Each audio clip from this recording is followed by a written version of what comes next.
Welcome to another episode of Prospect here on Tales from the Flipside.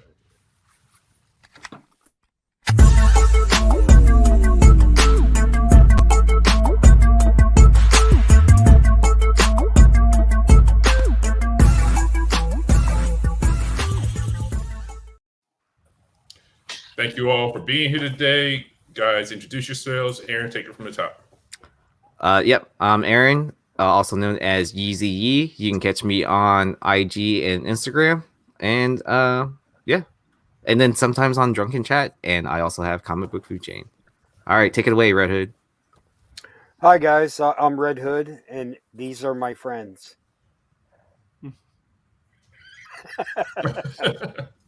Okay, I thought it was funny. Anyway, all right, next. I guess that's me. Hey, I'm Jason. I write Connecting the Dots on CBSI and a couple of other columns, and it's really good to be here. I'm the newbie of the group.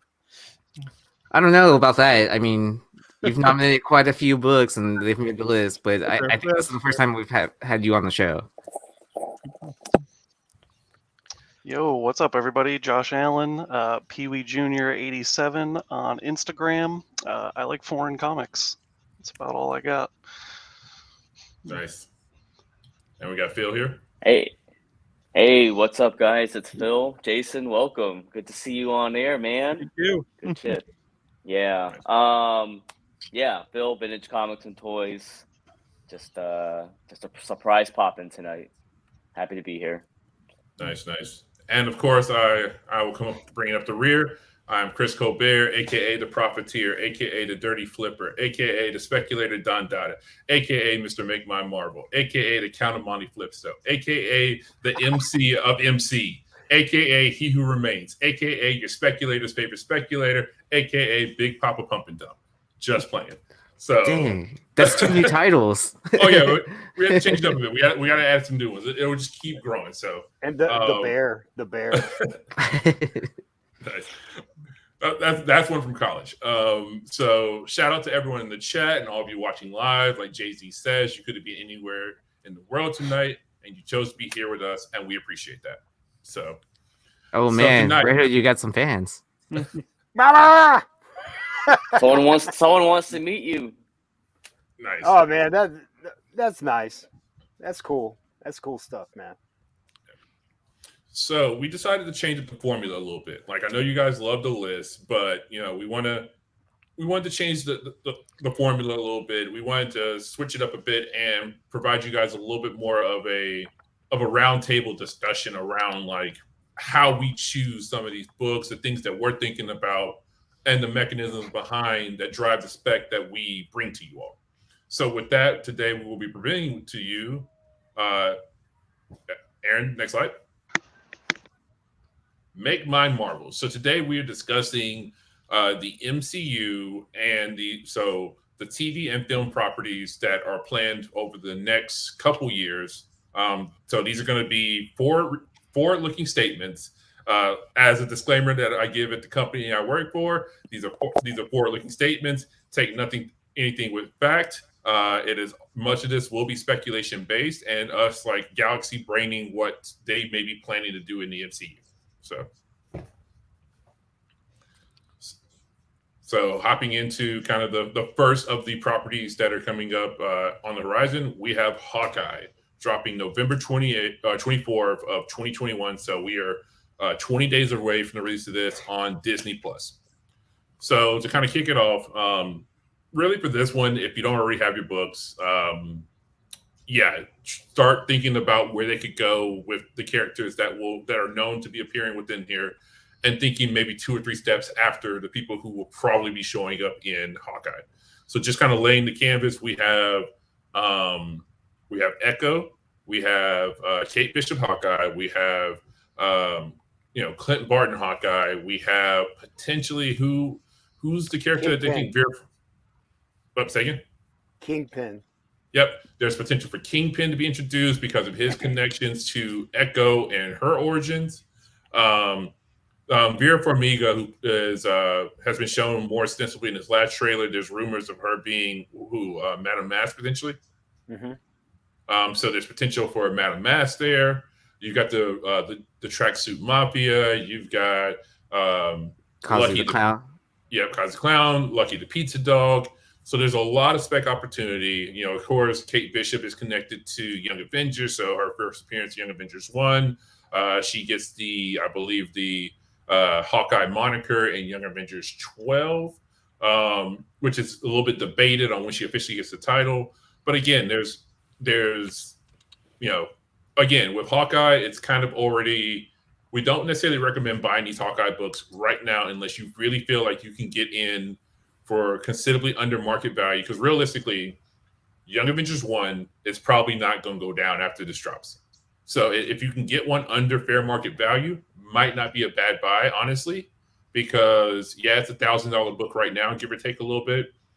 It's got 5 character appearances with 3 of those characters, 4 of those characters already having been shown in some form of fashion in film, with other characters being led into with Cassie Lang.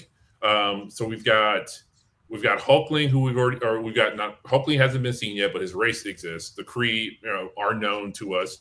We have and anybody feel free to interject at any point in time. So we have Cassie Lang, we have Wiccan or Billy.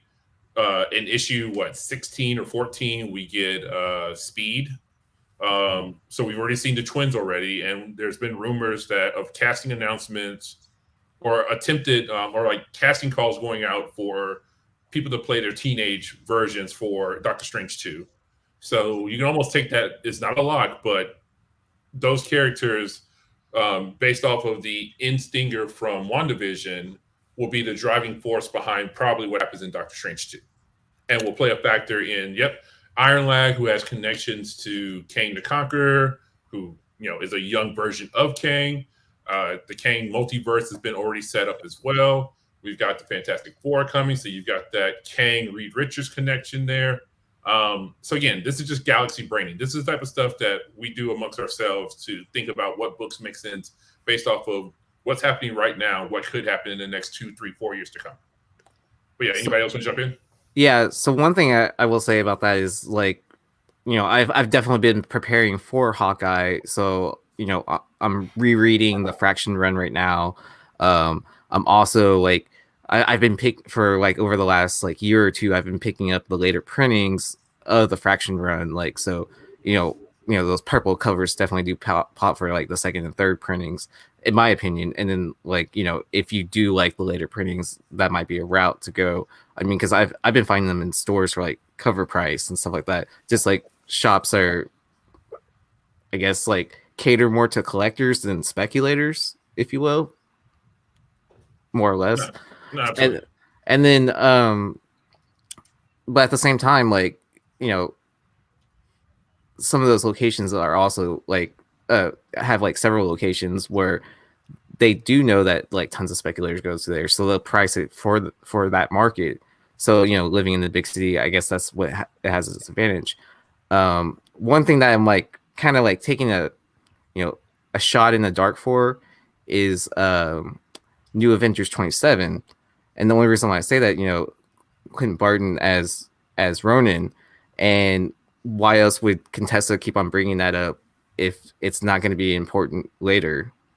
Either several scenes of flashbacks of what was happening during the blip, or just anything, or even the transfer, the change of him being the Ronin to Echo, having that as a hint. Yeah. So I'm picking up those books on the cheap because they're $20 or less.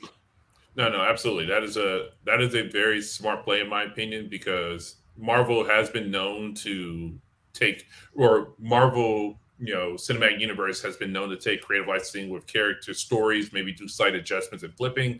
We know that we had Echo Ronin first, that then led to Clint Barton taking over the moniker after the fact.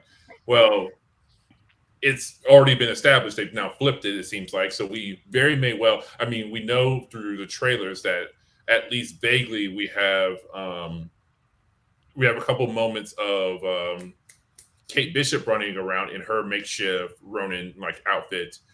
And we saw and again, Galaxy Brain here. We saw in Daredevil where they did the classic like Daredevil being impersonated by Bullseye.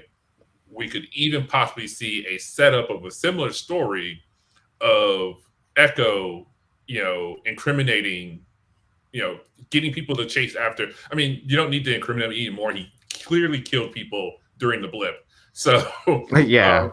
But you never know, like, what type of, and hell, for all we know, we could very well see the swan song of, I mean, he's one of the few remaining original Avengers at this point. So, like, having Echo in Ronin costume kill Clint Barton, who knows? I mean, again, just do not buy anything that points in that direction. I'm just Galaxy Brain here throwing that out. But it gives you an out for him. Because at this point, it's really him and Hulk left at this point in Thor. I think you're dead on, and it's like what I told you guys. I think Clint Barton could be killed in this series. The only thing that makes me kind of like say that might not happen, because they're making it like it's being released during the holidays, and like I don't know if you want to kill Clint Barton on Christmas, but They gotta go full Die Hard on it. But I'm with you. I think that he's there to pass the torch and move on. But yeah, because I remember something, wasn't it? I can't remember if it was the run or a rumor like about him losing his hearing. So I mean, they could all, he could just end up going out a peaceful retirement home. Yeah. Given the fact that he has a wife and kids, I don't know if they'd kill him off though. They might put him on the side. It's especially around Christmas. Yeah, so that's the only thing. If this was in summertime, I'd say he's dead meat. The fact that Santa's involved, that it could be like a happy ending. Agreed. It's what I like about Kate Bishop and all the Young Avengers spec is that they're I have no doubt that they're heading in that direction. I mean, it can't be a coincidence that they're setting up every single character. Yeah, it's coming. It's a guaranteed thing. Yeah, and I think so. The point is that so many of these have been speculated on already, but now you really it's your opportunity to future spec and to figure out what happens when there's a Young Avengers show. Who are they going to have? I mean, there's obvious Kang tie-ins. He's in the original group, and so it's so easy to package this. So again, you got to start looking in the future, and I think Madame Mask, as you said, I think is a perfect opportunity to speculate, because there's still her keys out there that have not been bought up. Tales of Suspense 97, where she comes across, where she's introduced as Big M, the head of a crime family, and that issue even was the first appearance of Whiplash. The next issue, she is introduced as Whitney Frost in 98. And then an issue that I'm seeing all over the place still is Iron Man 17 from the first series, where she's actually introduced as Madame Mask. And I've been buying those up for a long time now. And they're all very affordable still. So and we're talking, late Silver Age issues that are still relatively inexpensive. So I think those are really good investments for that. And the other one I'd like to just mention briefly is one of the prospect suggestions I had a few weeks ago, which is Doctor Strange 384, which is really from what I've been able to see is the first time that all of the current MCU, actually I think Hulkling's on there, all of the MCU young heroes are on, including America Chavez, who for the first time is pictured with that original group of Young Avengers. So it's like being creative, you can still find some good deals out there for potential good specs later on. Yeah, no, absolutely. And this will be the last thing I kind of say about this, but like the amalgam team of the Young Avengers, like from everything we're seeing between Riri being introduced, so we got Riri, we got America, we have Sylvie's a little too old to honestly be a part of the Young Avengers, but Kid Loki's there. We've got Wiccan and Speed. We have the ability to potentially bring in, and like those are people who are just known at this point that we have seen on screen or and you got Stature. Yep, you have Stature. You got Cassie Lang, right? And so there's definitely, and I'll tell you, it's Patriot. Yeah, it's probably not a bad idea to buy some of the later issues of the second Young Avengers series too, because if they do, if Young Avengers is a TV show, a movie, whatever, they're going to need antagonists and plot situations, and while we all know that writers don't adapt directly, they do pull hints and drop Easter eggs and such. So there's a lot of don't stop them from selling, man. As we have seen with World War Hulk, as we have seen with One More Day, as we have seen with like Infinity War, like all you need to do is have the title. Like that is enough sometimes. Like, oh, this is Infinity War. It's like, no, it's not, but okay. Like, those books still sold. So yeah. I just hope they don't try and cram a whole bunch of shit into this Hawkeye series. Because along with everything that Chris said, with all these characters, did you even mention Yelena Belova? Completely forgot about her. Yeah, right. Shout out to somebody in the chat mentioned that also. Shout out to Bubba Law. Or Low. Yeah. So that for 6 episodes, it's a lot.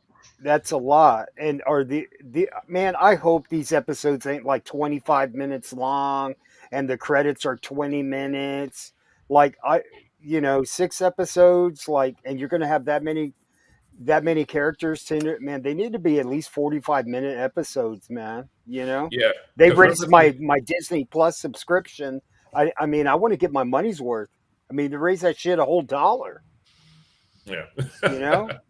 No, you're absolutely right. I don't know how you guys feel about it, but it's $1. Yeah. I just pay the yearly subscription, so I don't have to worry about the month to month, so I can save like $10 over the whole year anyways. Well, not everybody's a millionaire like you, Aaron. I'm not a millionaire. I definitely pulled the trigger on that the D23 buy 3 years in advance, like at like $3.41 a month type shit. And I was like, oh, nice. I'm in for the long haul. 3 years, you got me. I should have.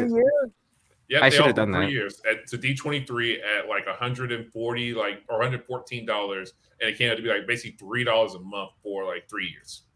Wow. That was smart because like I've subscribed now for 2 years, and I think I've paid the same amount, and I still have next year to subscribe to. And then that first year was kind of like it was a bust. Yeah, it was a waste of money.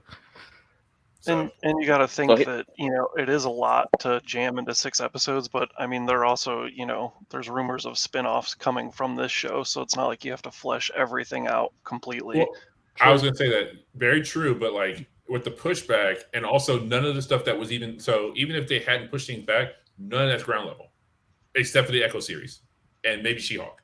Like there just isn't there currently isn't a place for some of those characters to show up that makes sense. Because let's be real about it, an assassin and an archer running into like a gamma radiated like attorney, that just doesn't make sense. And why would they be there? So it's like you got to pick your shots, and some of these just don't make sense for them to bring the ground level people into. And so it's just going to be a couple of months, if not a year, before we see them again, probably. Mm-hmm. All right, let's go ahead and move on to our next series before we keep on going down different rabbit holes. No, absolutely. We got a long show ahead of us. All right, Spider-Man, No Way Home. Again, if you ain't already got your stuff, might be a little late for that. Also, let's be real about it. Like, this is one of those, this is one of the few that's in the pipe that is based around a original Silver Age character. There's leaning in of the Sinister Six. You're not getting an original Sinister Six first appearance for reasonable money at this point. You wasn't getting it 5 years ago. So I think the ship has kind of sailed on what's happening in Spider-Man, except for there's been rumors of Venom showing up in the post-credit scene. So ASM, I keep saying, buy cheap copies of ASM, or buy cheaper copies of ASM 300.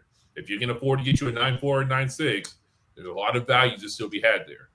And people are willing to negotiate because there's a metric crap ton of them out there in the market. So one book I've been kind of like talking about with like different team members was like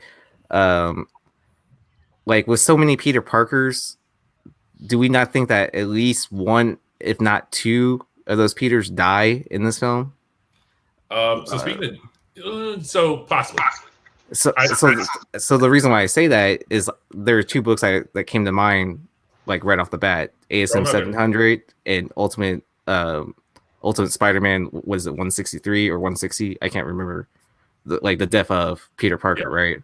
So I was thinking about those two books. A lot of people were leaning towards the Ultimate Spider-Man side, and I was thinking about it a little bit more.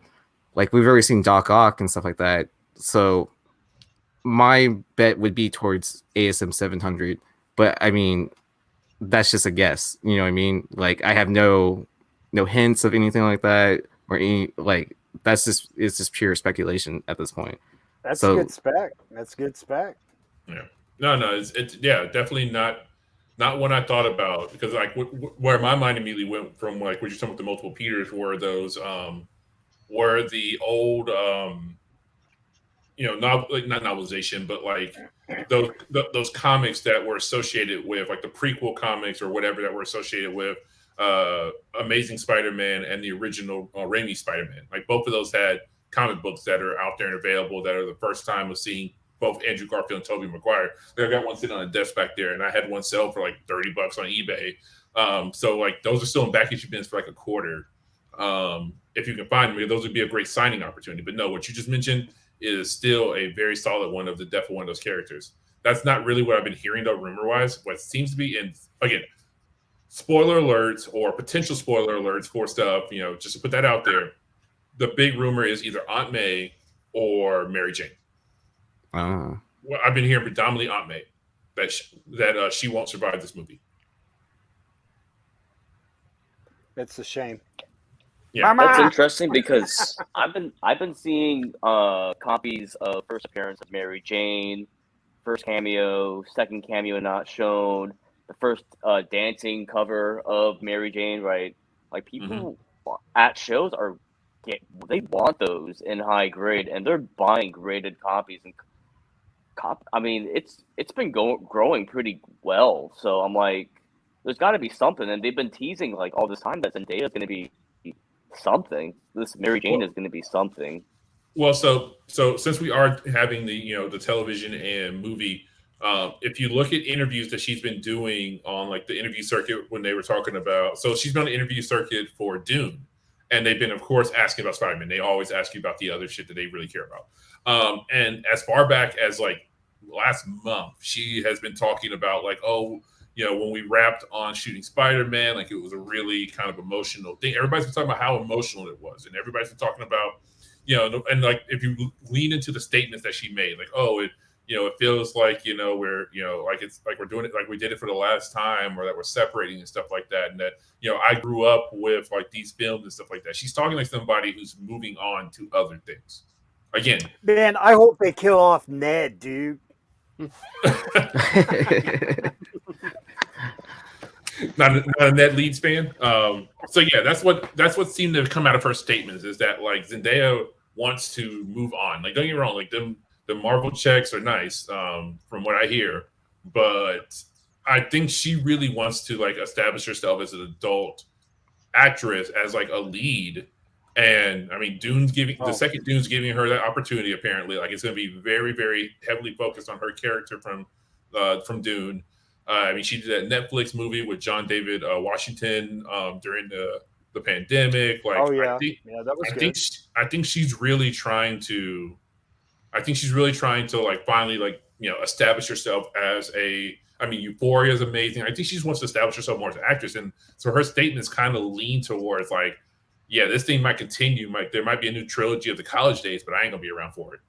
Kind of feels like the vibe that I picked up off of her statements. Again, I may be wrong, but that's kind of the vibe I kind of picked up.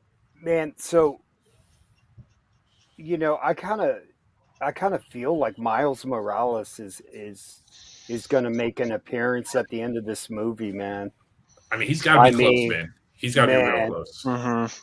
Bro, I mean, it's time, you know, and that would just send that book into another galaxy, dude. Like, far away. because like, why else do this? What if they kill them all off? You know what I mean? All the Spider-Men, and all you have is Miles. I mean, that could happen. I mean, it's possible. Anything is possible. I just think that like them 86ing, like Tom Holland's at the height of his powers.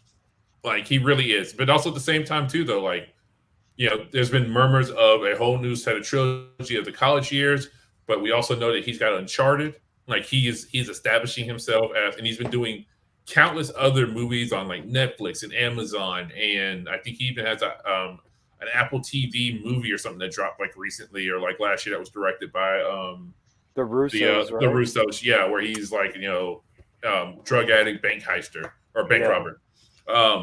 So yeah, I don't think they're ready to cut him loose yet. I think they cast him so young to get more than just 3 films out of him. And again, I think Sony basically to sweeten the pot. Again, no idea about what's in his contract and what negotiations took place. But the fact that his next biggest franchise is coming from Sony also sounds like all right, we really know you probably want to get away from the Spider-Man thing. Here's Uncharted. We need you for another 3 Spider-Man bare minimum.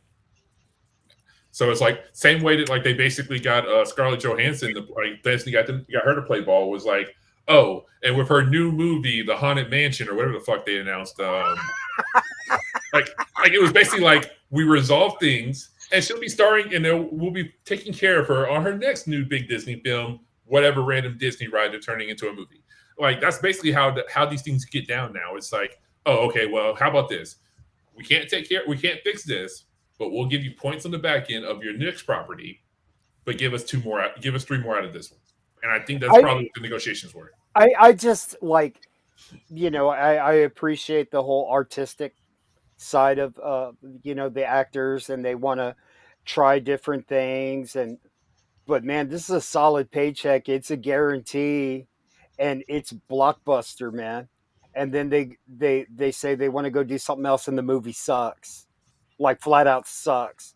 Like Robert Downey Jr. went and did that thing with the animals, right? What the hell was that? Doolittle.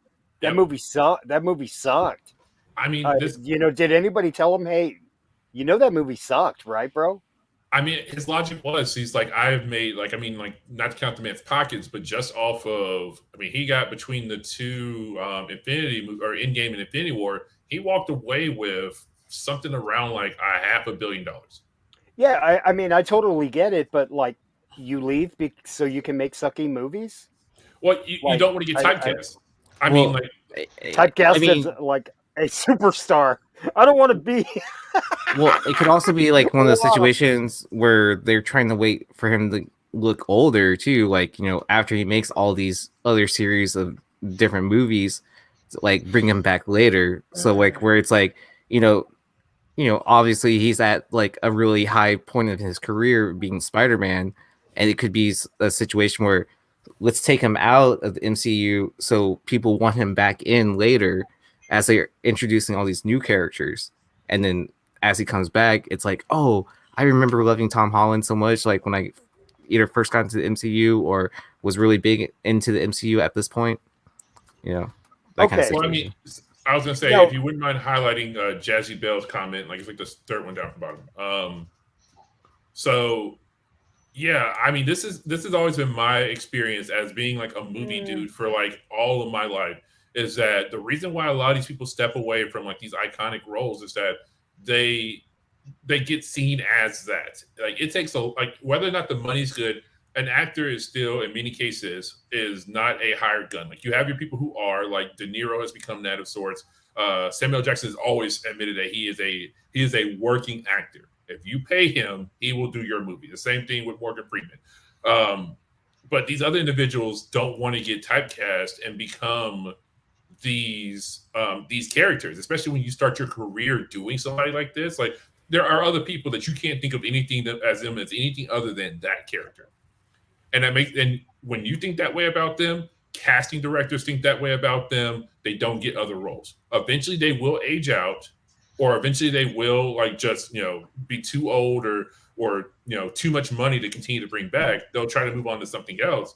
And now they're stuck. He'll be Spider-Man for the rest of his life. Robert Downey Jr. had a career prior to Iron Man, but he kind of fucked that up by, getting himself into a lot of trouble. And so basically Tony Stark has now defined his career, because everything prior to that was him showing up drunk in random people's houses and being like arrested. So he's been typecast now. That is who he is now. Okay, so what's the book, right, for Spider-Man No Way Home? Like, if they said pick a book, Chris, what's that book for this Spider-Man No Way Home that is instant money? That's a hard one, because there's so many things happening in here. I would have said if you really were paying attention when Jamie Foxx let the cat out of the bag, like what was that, almost 2 years ago, and went and grabbed a couple cheaper copies of ASM Annual 1, I would have said that was the book back then.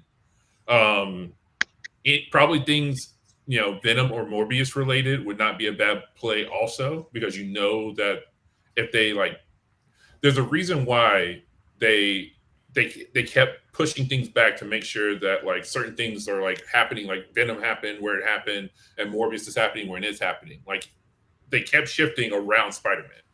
So those things are very much so tied to what's events that may occur inside this movie. So I would say go back and grab those Morbius, those ASM 101s, because they're low. They really people. I did hear today that the Morbius character is being tied to what's his name? The middle Spider-Man. What's his name? Damn it! It's the English kid. What's his name? Andrew Garfield. Yeah. Garfield. Yeah, that he's being tied to that universe, the Andrew Garfield universe. There are signs that point towards, if you go back and look at the trailer, you see the Oscorp logo from his world. Right. You see, there was a bunch of shit that was all over the place. There was. Well, I'm glad y'all are talking about Morbius, because I believe that's the next slide. Yep, perfect segue. So there were teasers from, there was the Oscorp from the Amazing Spider-Man. There was the poster with Tobey Maguire Spider-Man. There was the Vulture from, MCU Spider-Man. So honestly, who fucking knows at this point? They had, there was elements, legitimately, there are elements. You go back and look at that trailer. Oh shit! On the Daily Bugle paper is in there. Oh yeah. He finishes with "I am Venom," just playing. They legitimately covered every single one of the potential Spider-Man universes. There's a reference to Black Cat in the top corner of the Daily Bugle paper, friend or foe. They really were just we're fucking with you hard, speculators. Good luck figuring out where we're going with this. Right, because they could easily cut any of that stuff out. Oh yeah, right? It can all be edited. They can all they can make it all just MCU. They can make it all that poster can easily be photoshopped to be whatever they want it to be. Change the Spider-Man in no time. The Tomb stuff, on the other hand, might be a little more difficult. Potentially has to be a Doctor Strange or whatever spell took its effect, and all of a sudden you see them walk into the building or going into prison, and then Toombs is the one driving the ambulance or whatever. That's the only way that makes any sense, because if this event takes place, it clearly is real timeline happening after Spider-Man, but we don't know where it happens in the film timeline wise. So right. So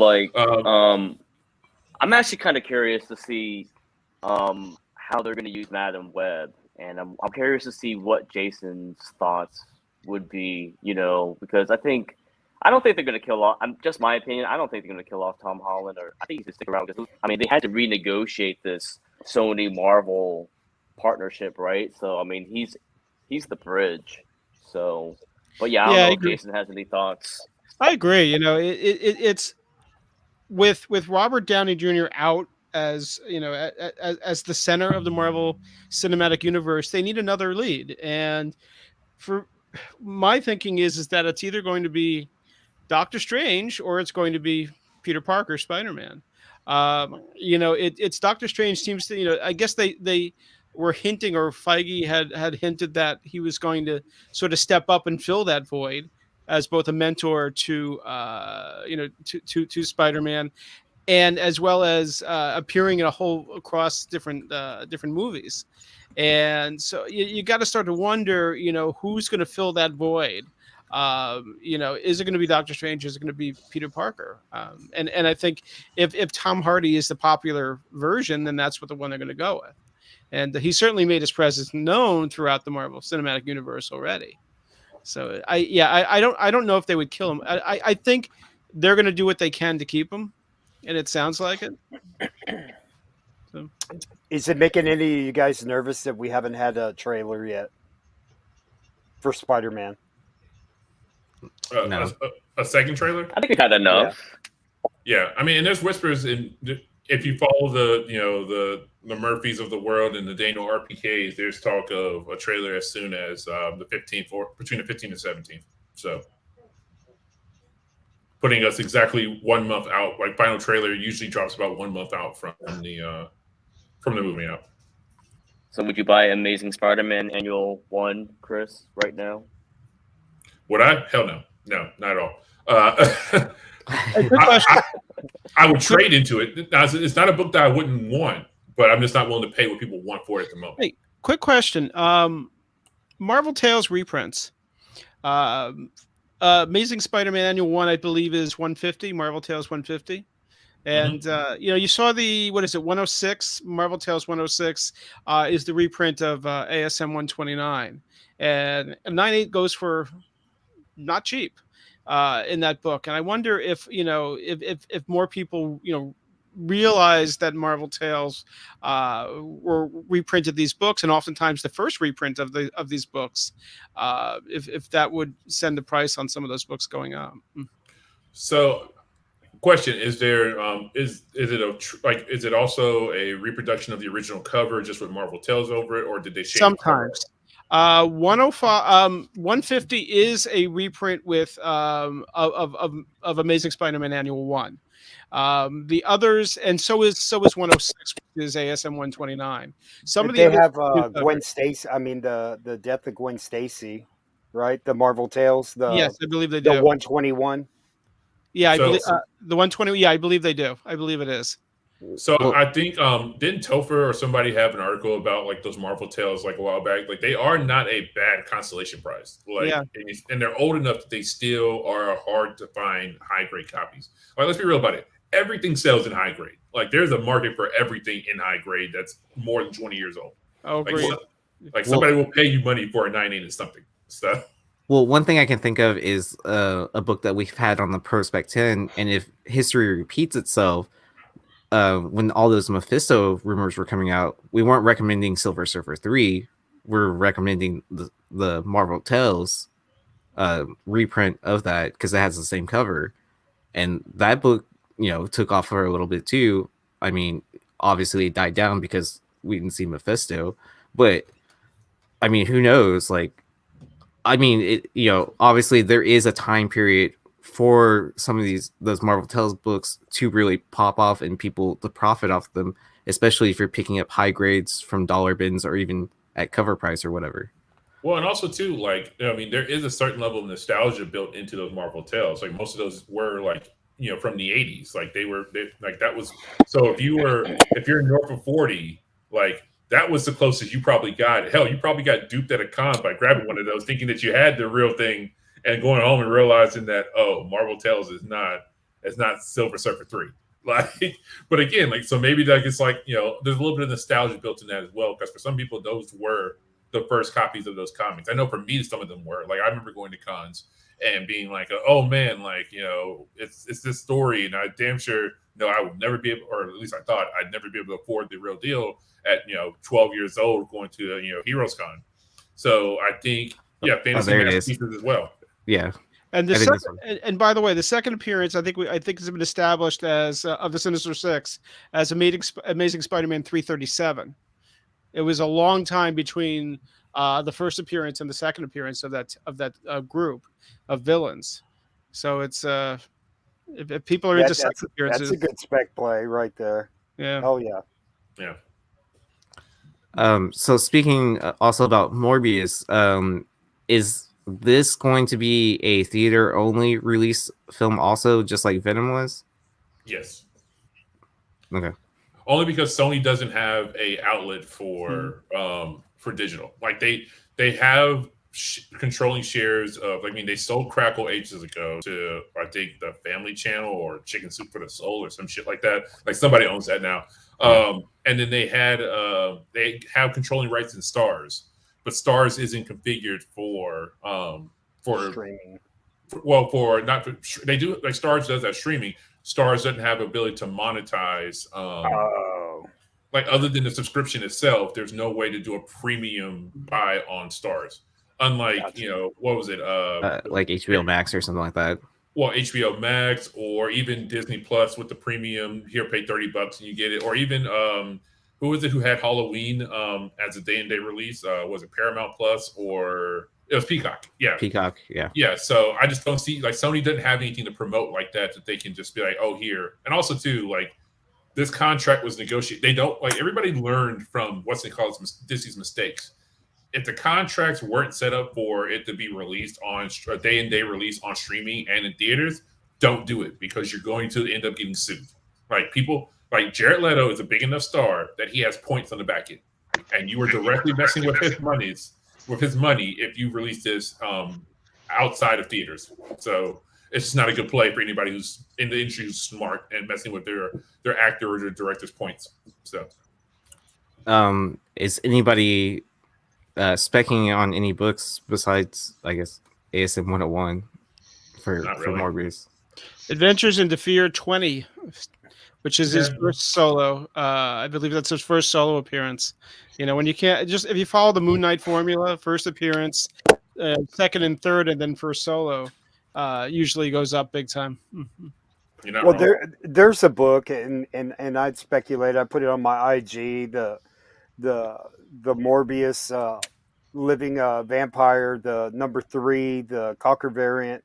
Yeah. And so that cover was the look of the Morbius character was completely taken from, I mean, that concept. So you look at Jared Leto and the hoodie and all of that.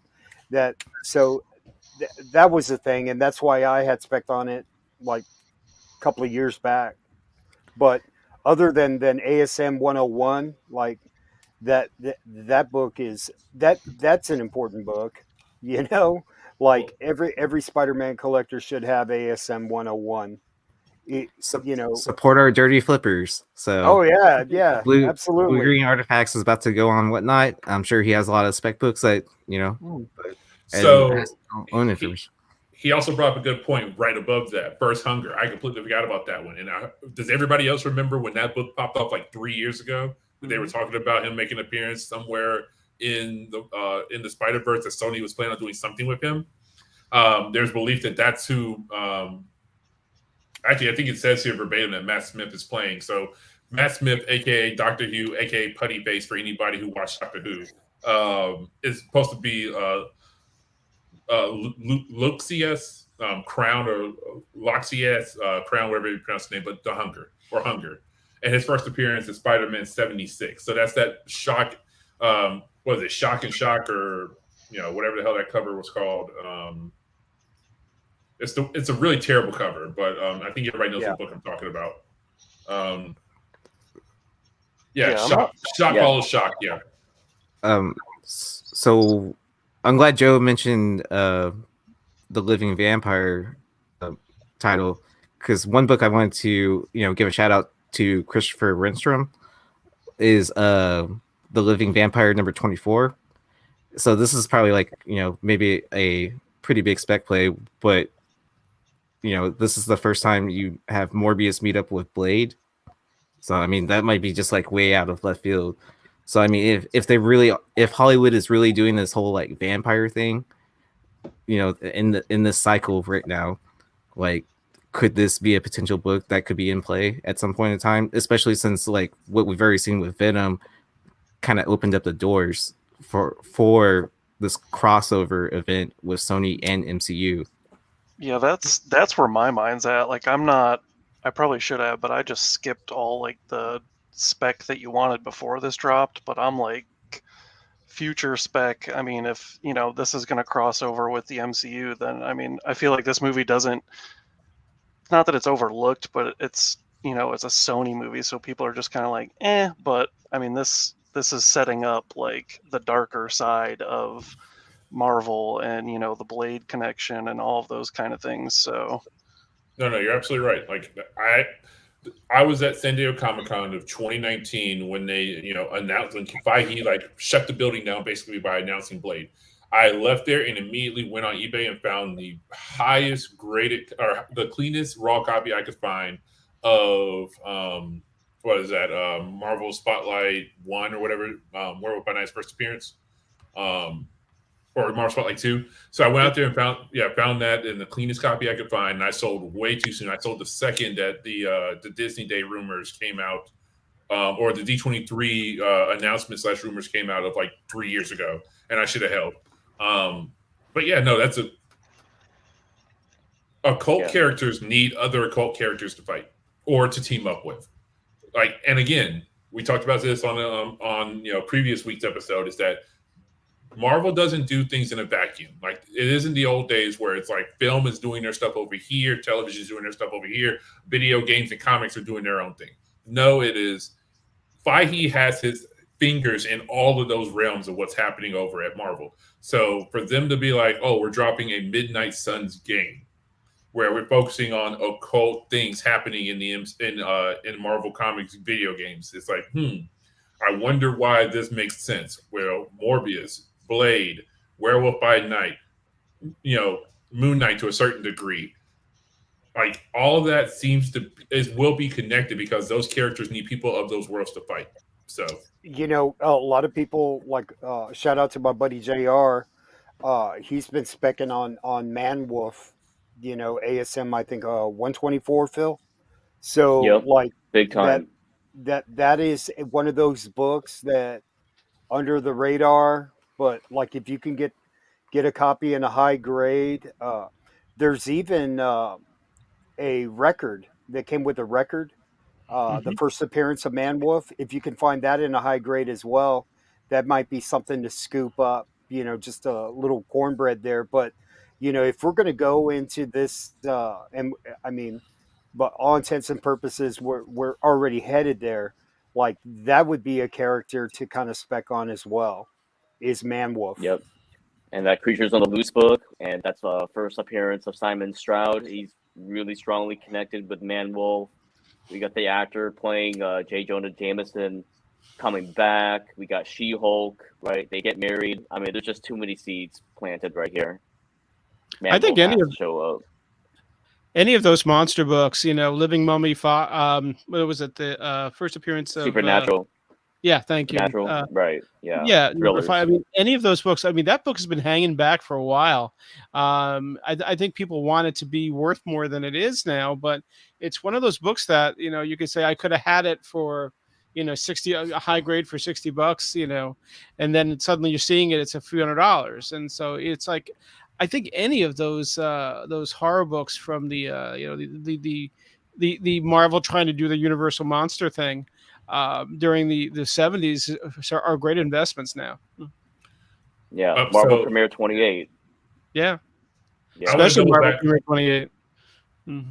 So I'd love to double back real fast into Double J Comics' comment about Feige has nothing to do with the games. So his title at the company is the Chief Creative Officer at Marvel.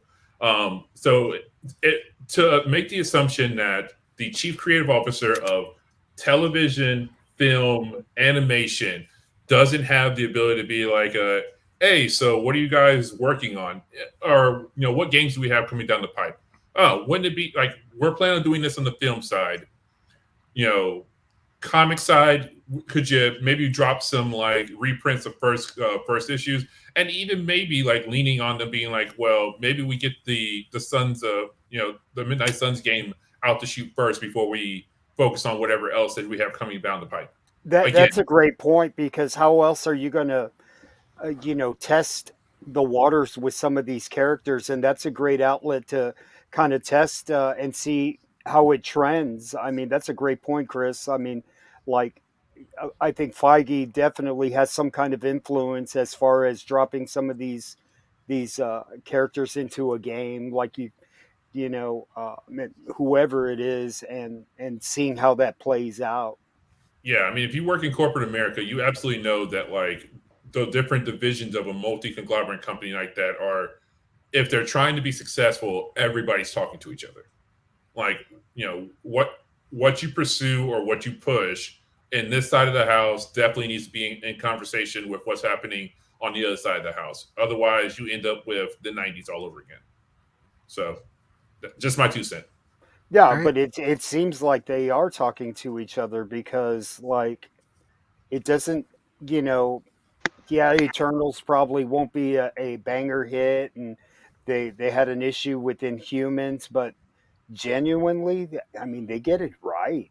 You know what I'm saying? I mean, they I mean, like, case in point, we saw a Kang book drop. What was that, last month? So, Kang dropped last month. We saw the reprint of Miles Morales. We saw a bunch of, like, leading into these movies coming. We saw the dollar bin version of a lot of those first appearances coming out. Like, it would be again, not trying to like insult anybody, but it would be very naive to think that Marvel isn't sitting down in a big executive like boardroom, which this is a corporation, and they go, okay, guys, what are we doing on the, what are we pushing in the comic and film division? Okay, well, we have, or in the comic division, well, we know we have these things coming, so can we get a series out that's a standalone one-off series that puts, I mean, shit, Echo got featured in something recently.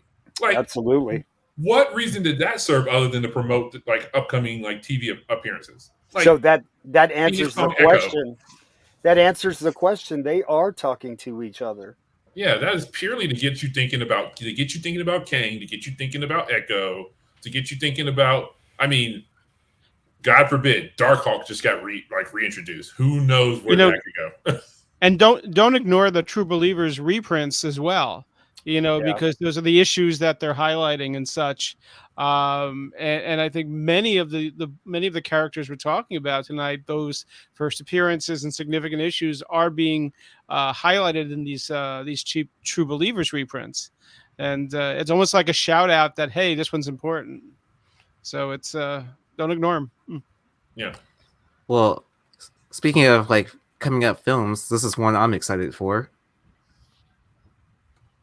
Oh yes, this is the big one. This is where we finally really start to see the ramifications of Loki, like, and WandaVision, like, come to fruition.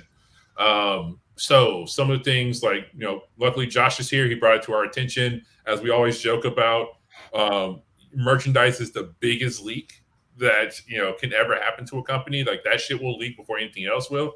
There is a probably on the next slide coming up. There is a there you go. This was posted online not too long ago. Doctor Strange in the Multiverse of Madness, a 1,000-piece adult puzzle set or a coloring pad with Shumagora, or whatever, what Ginormium or Gitan, whatever the hell that character's name is, the other version of Shumagora that probably isn't Shumagora. So this has come out recently, because again, remember, this movie was supposed to drop originally in March. So all this stuff has been done and ready to go, so that they have it ready for, like, the lead time on all of this, like on printing clothing and making toys and making games and stuff, is about 6 months or so, give or take. Because you need to give people time to put orders in. You got to give them time to print, make, cut, produce whatever these things are, get them shipped so that they're ready to go, at least, weeks in advance for the release of the property. And when you push back the schedule, that doesn't change the fact that all this stuff's already happened. So these things end up getting posted to people's Amazon stores. Like, if you go on Amazon right now, you can find a pair of men's like sweatpants. Why they're men's sweatpants, I have no idea. That has Wanda, Strange, America Chavez, and Wong on there. Like, man, you wear that, you're gonna get your ass kicked, bro. Yeah. Go to the gym. Again, not for me, but I at least paid attention when I saw it pop up. I was like, Chris, you could probably wear that. Ain't nobody messing with you if you're wearing that. They're telling, hey, those are nice sweats, Chris. But yeah, I'll just wear America. I'll just wear them on podcasts, you know, like where no one can see what kind of pants I'm wearing if I'm wearing pants. Exactly. You know, we would probably have a lot more leaks on toys if there wasn't so much supply chain disruption, where a lot of these toys are being held up in tankers and just I mean, I think we would have, because of all these delays, there would be more than this one toy here, you know. So you know that kind of makes it hard for us to kind of cheat and speculate even further. Yeah, I mean, but Josh, you remember back? Oh, go ahead. Sorry, Josh. I have to know, where did you find this, or how did you find this information out? I honestly, it's on a bunch of different websites. Like if you Google Doctor Strange puzzle piece, like it pops up all over the place. But I honestly don't remember. I might have just typed in like Multiverse of Madness or something, and it popped up, and it's everywhere if you Google it. Nice. And then Robert Fordham had told us, like, whenever we were talking about Doctor Strange, and mentioned Doctor Strange Damnation #1 variant. So this is a Phil Noto variant, and more people will probably be familiar with the trading card variant, which has Mephisto on it, and that, you know, we've already seen that book shoot up like high in price, and it's kind of like retained in that value. So, you know, this is a different variant to that. So if you're already hunting for that and you see this, you might as well pick it up, right?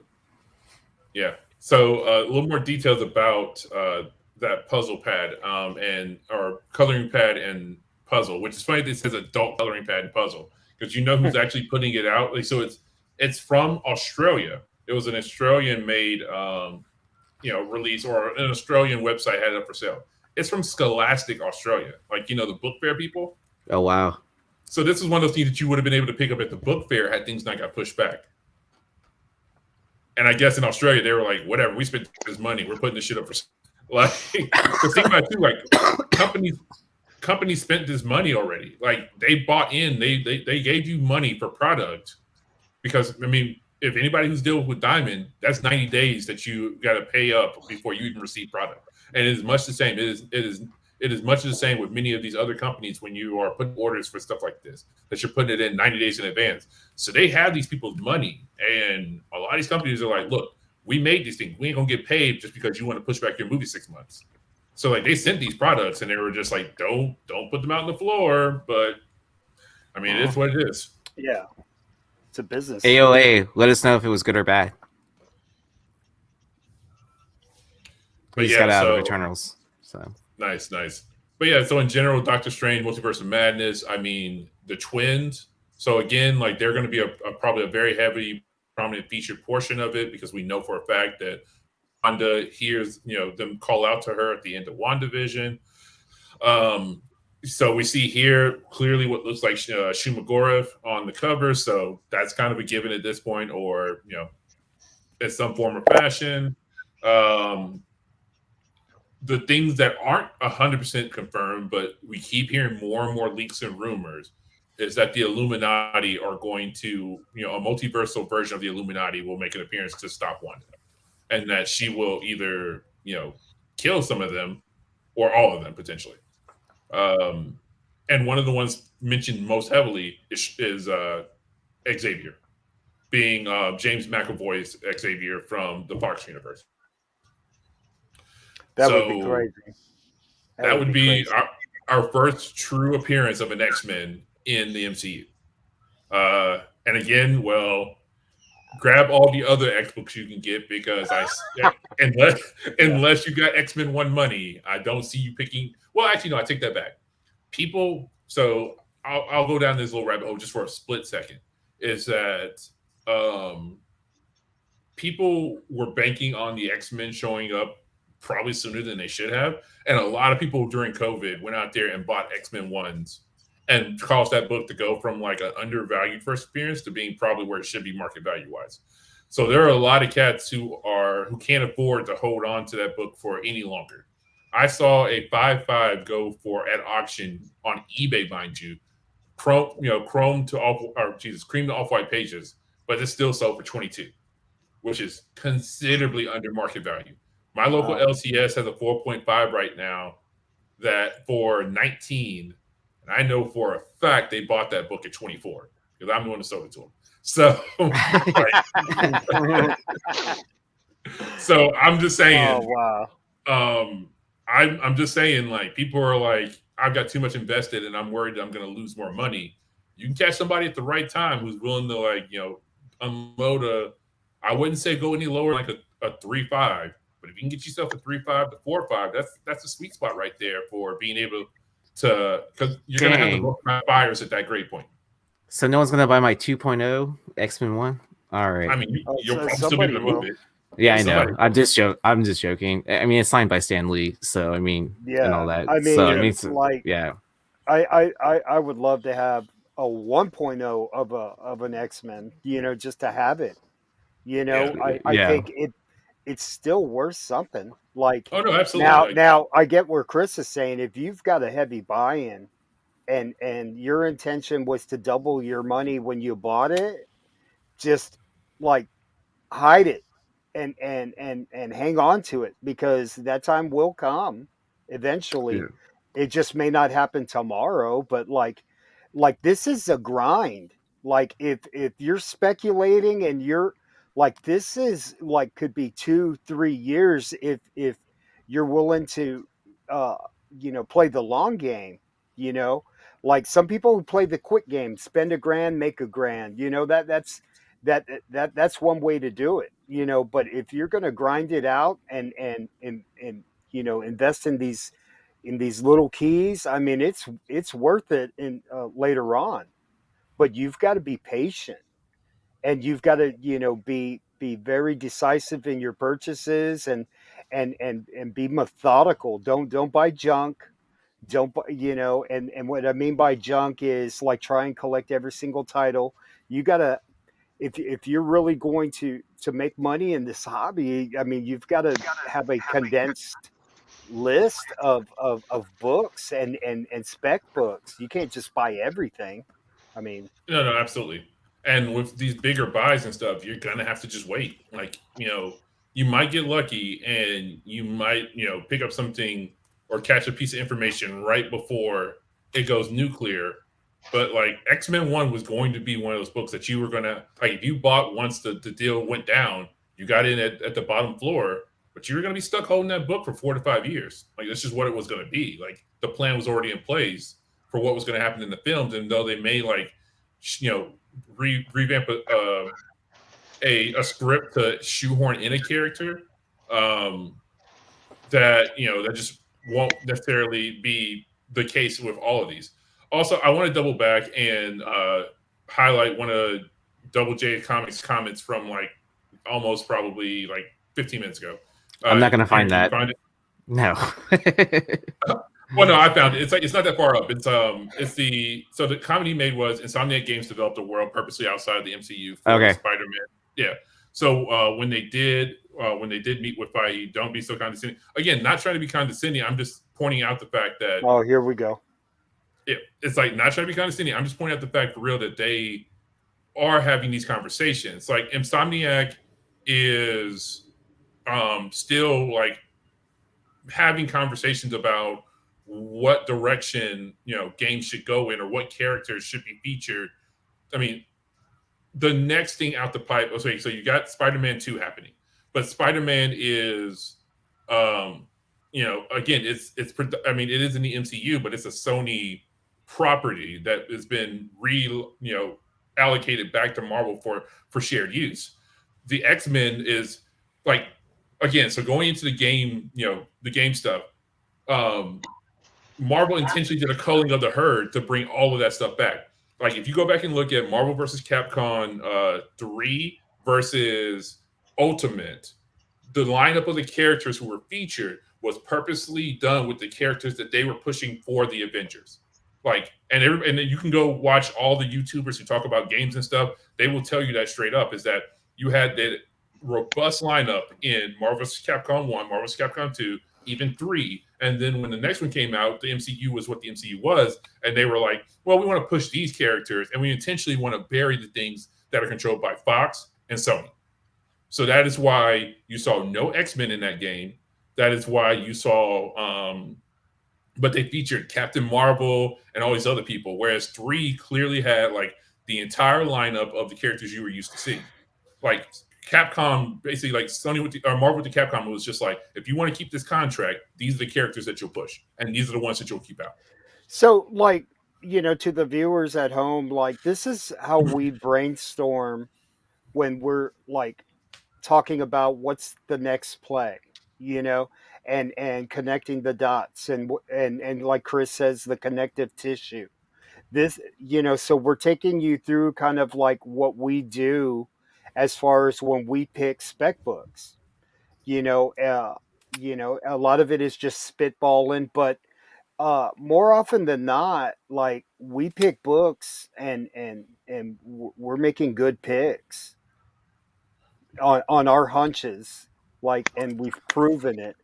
So this is something that we're trying to do to kind of help the community, as far as when you're making a choice, like, go through these things. Could that be like, where is this? Is it a long-term play? Is it a short-term play? How much am I going to, buy in? What's the payoff, right? And if that's kind of like what we talk about. So, like, don't, and if we say something that, clearly you don't agree with, hit us up in the chat. But like, we're trying to show you guys kind of, behind the scenes of how we pick our books. Yep. And last thing I'll say, just again, he mentioned Ultimate Alliance 3. Ultimate Alliance 3 dropped in July after the deal was already done again. So at that point, the Fox properties were back under the control of Marvel at that point when Ultimate Alliance 3 came out. So that's why, again, now you see the X-Men back front and center that's why, Midnight Suns has X-Men characters being featured front and center. It's because now they control them again. They're like, all right, promote them. But like, and that deal was, and the deal had been almost announced, like almost 6 months in advance, and it was mentioned that they were trying to work out that deal before the deal came. So any game development that might have been happening, they were like, well, depending on how long it took them to produce or add new character models into Ultimate Alliance 3 before release, they very may well have been like, if this deal goes through, characters go in. If the deal doesn't go through, characters stay out. Oh, I just realized that's John Ferris. What's up, dude? Long time no see. Yeah. Well, so again, I'm not trying to high school. Yeah, sorry. Well, no, you're good. Again, I'm not trying to tell dude that you're wrong. I'm just saying, like, this is what the mechanism seems to be. Again, I don't work for Marvel, at least not yet. I'm damn sure trying to get in there for a role. But yeah, like, it's just, this is what, from my experience of working for these big corporations and, having these connections, these groups, and these, if you're not moving towards a unified vision and goal, you're doing it wrong. And there's no way that they are not using all the outlets that they have available to them to get people to go watch movies, and in turn go buy games, and in turn go buy comics.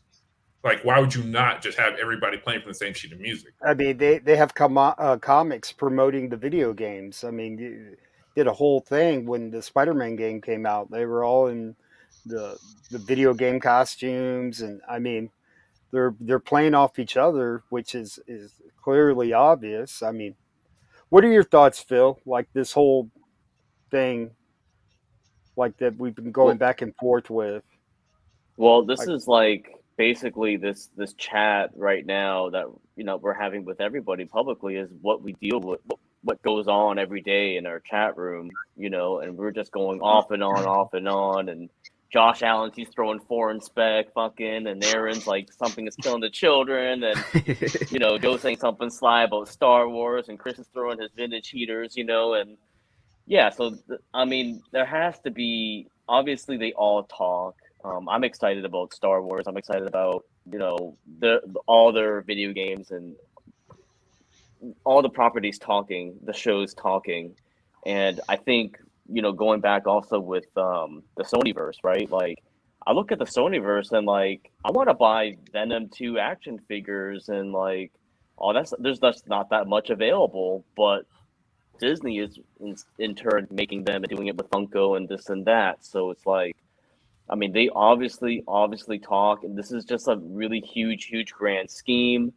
I don't know. They've been teasing like Mephisto since Wanda and the Wanda show, right? WandaVision with that Mephisto Funko Pop, right? So, I mean, this is going to be a huge, like the audience is saying it. There's been a few comments that this is going to be a big deal. This multiverse of madness movie. So I'm excited to see. And then I'm also thinking about what about Scarlet Witch variant covers? Are those going to pop again? Because they're down right now. That House of M, that some of the David Aja covers. I mean, we got to talk about. I think we do talk a lot about keys, but I like to mention people like the low hanging fruit, and like this book right here that Robert Fordham mentioned, this Doctor Strange Damnation 1. That's probably a cover price book or a $10 book. I mean, yeah, I think it's important to talk about the variants as well too, and cover spec. Well, what's funny about you? I'm glad you mentioned House of M, because like whenever I wait in lines for autographs, for specifically the Joe Quesada recently at Baltimore, I was talking to the person in front of me and the person behind me, and the person in front of me, they were also getting books graded, and I was like, "Hey, so what are you getting signed?" And he actually had the Scarlet Witch cover with a House of M, where her face is like shattering apart. Blowing up. Yeah. So I was like, it kind of and he was grading it and everything. So it kind of leads me to believe that there are still people out there that kind of still believe in that spec, or that it could still be in play. Yeah, and I think Chris is spot on the money. Like, we have to pay attention to what products are coming out. And like during WandaVision, we were seeing so many hot Scarlet Witch covers, like that Ji Hung Lee. Oh my god, right? Even though it was a store exclusive, you had to buy it, right? The trade dress combo. I think the Adi Granoff. The Adi Granoff is like one of my favorites. So Uncanny Avengers, yeah. Oh, so yeah. I don't know what else. I mean, they're doing what they just did the death of Doctor Strange, right? So, Kushala maybe longer play that Nina character that Tony likes. I mean, you gotta pay attention. Yeah. All right, let's go ahead and move on to the next movie. And I'm wondering if anyone is purchasing Journey into the Mystery 84. So we have Thor: Love and Thunder coming out July 8th of 2022. Can't wait. Yeah, this is another one that seems like people have kind of just forgotten about. Absolutely. What's the book, straight up, guys? What's the book?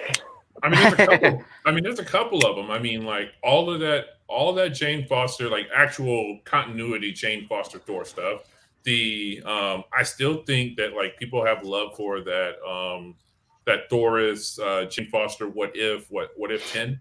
What if 10? I think people still have love for that What If 10, even though like people made the whole argument of in continuity versus a what if book, whatever. Let people buy what they want to buy.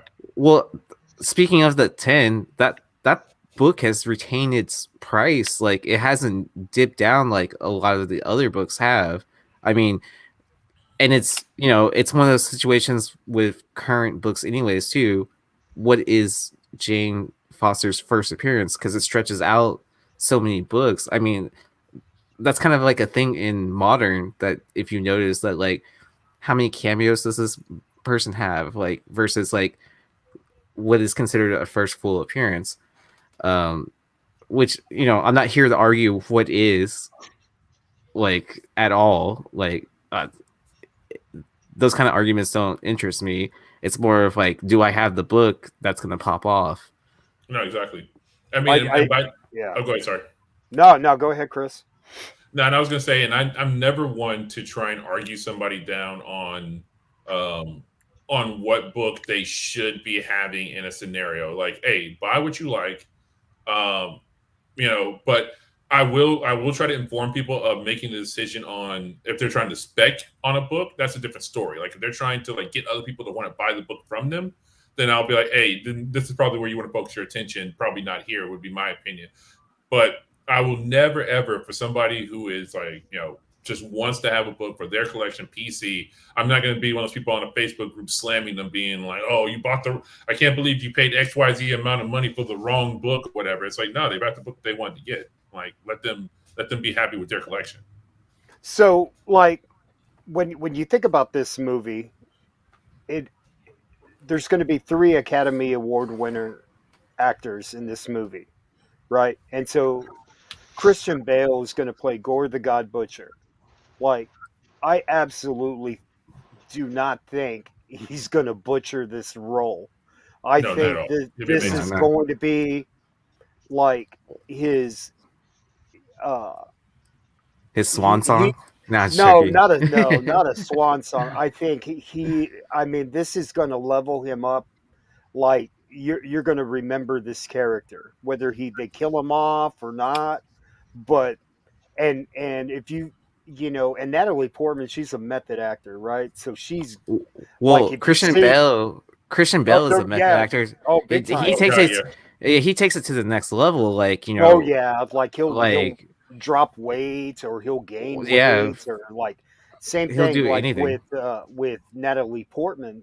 She was thin as a stick, and if you see, and she's a vegan, and for her to attain that type of muscle, that I wish I could do that, but you just I remember Phil talking about the title of this, Love and Thunder, and that's just an intense title. So like that movie is going to be huge, box office blockbuster. Yeah. And AOA mentioned in the comments, he goes, Spawn 9 first appearance of Angela. I would before some of the information that came out after San Diego Comic-Con with the Hall H announcement for this movie, I would have been right there with you. Like leaving Thor Ragnarok, I was like, boom. Well, I was like, this seems like a perfect place to maybe introduce Angela. But at the same time, though, like we already saw that type of storyline play out. Long lost sister shows up. Thor had no idea that she had this sister, and this time she's good instead of bad. Like it would be very pedantic to have that be the storyline to be introduced in the third movie when you just did that, or in the fourth movie when you just did that in the third movie. So that's why I was like, Spawn 9 just doesn't make sense for this. Like, also, this movie's real heavy on actors. Like, and I mean, this seems to be the general theme of all of these MCU films that are coming in properties is like, there's a lot of people in all of these movies. And for you to introduce Angela in here, even as like a post-credit scene, that makes a little bit more sense. But like, there's just so many people in this. I mean, you got Gore, you have the return of Jane Foster, which means that you'll probably have Darcy pop up at some point in time. You'll have maybe what's his name? The Asian FBI, the FBI agent. Anybody? I forgot his name. Man, Ant-Man, I should know it. Ant-Man. Yeah. Either way, him possibly popping up. I mean, you can see that opportunity with him hanging out with Darcy recently. You have the possibility of Null. Well, of Null being set up at the very least. Yeah. And the Guardians popping up at least for the first half of this movie. Yep, Sif is coming back. Valkyrie's also going to be in here as well. Like how I just named off I said the Guardians. That's like 5 people right there. like there's just Valkyrie, like somebody Sinister Titan. There's so many people who are already going to be in this movie. Is that trying to introduce Angela and also maybe even set up a Null, stinger. I doubt seriously that we'll see Jimmy Woo. I doubt that we'll see anything other than a symbiote rising after the death of Gore. that'll be the only thing that'll lead into potential no. Like I don't see him showing up. I mean, it'd be crazy. I would love it if all of a sudden he comes back and stands over Gore's defeated body, and he's like, "That belongs to me," and just like pulls the all black back off of him and back into his body, and they do some cool CGI effect where he's like got his sword back again. Isn't Russell Crowe in this movie too? Yeah, Russell Crowe's in here as well. Yeah, Zeus. So like, and we were talking about that. Gore needs to kill a god, right? So, like, that almost makes sense that Gore is going to kill Zeus. Like, he's a god butcher, so he's going to butcher him, right? Yes, and like I don't think he's going to kill Thor, but you never know, bro. No, absolutely, you never know.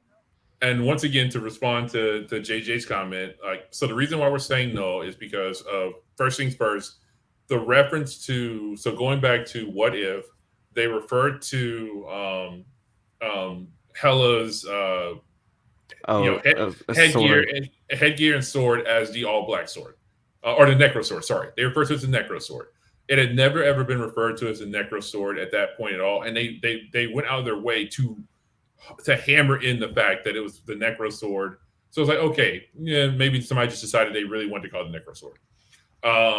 The fact though that they chose to go that route, the fact that you have the Gore making his appearance, and we, from at least the comics, we know where he derives that the all black sword from is basically he saw a incapacitated Null in a hole and stole his fucking gear.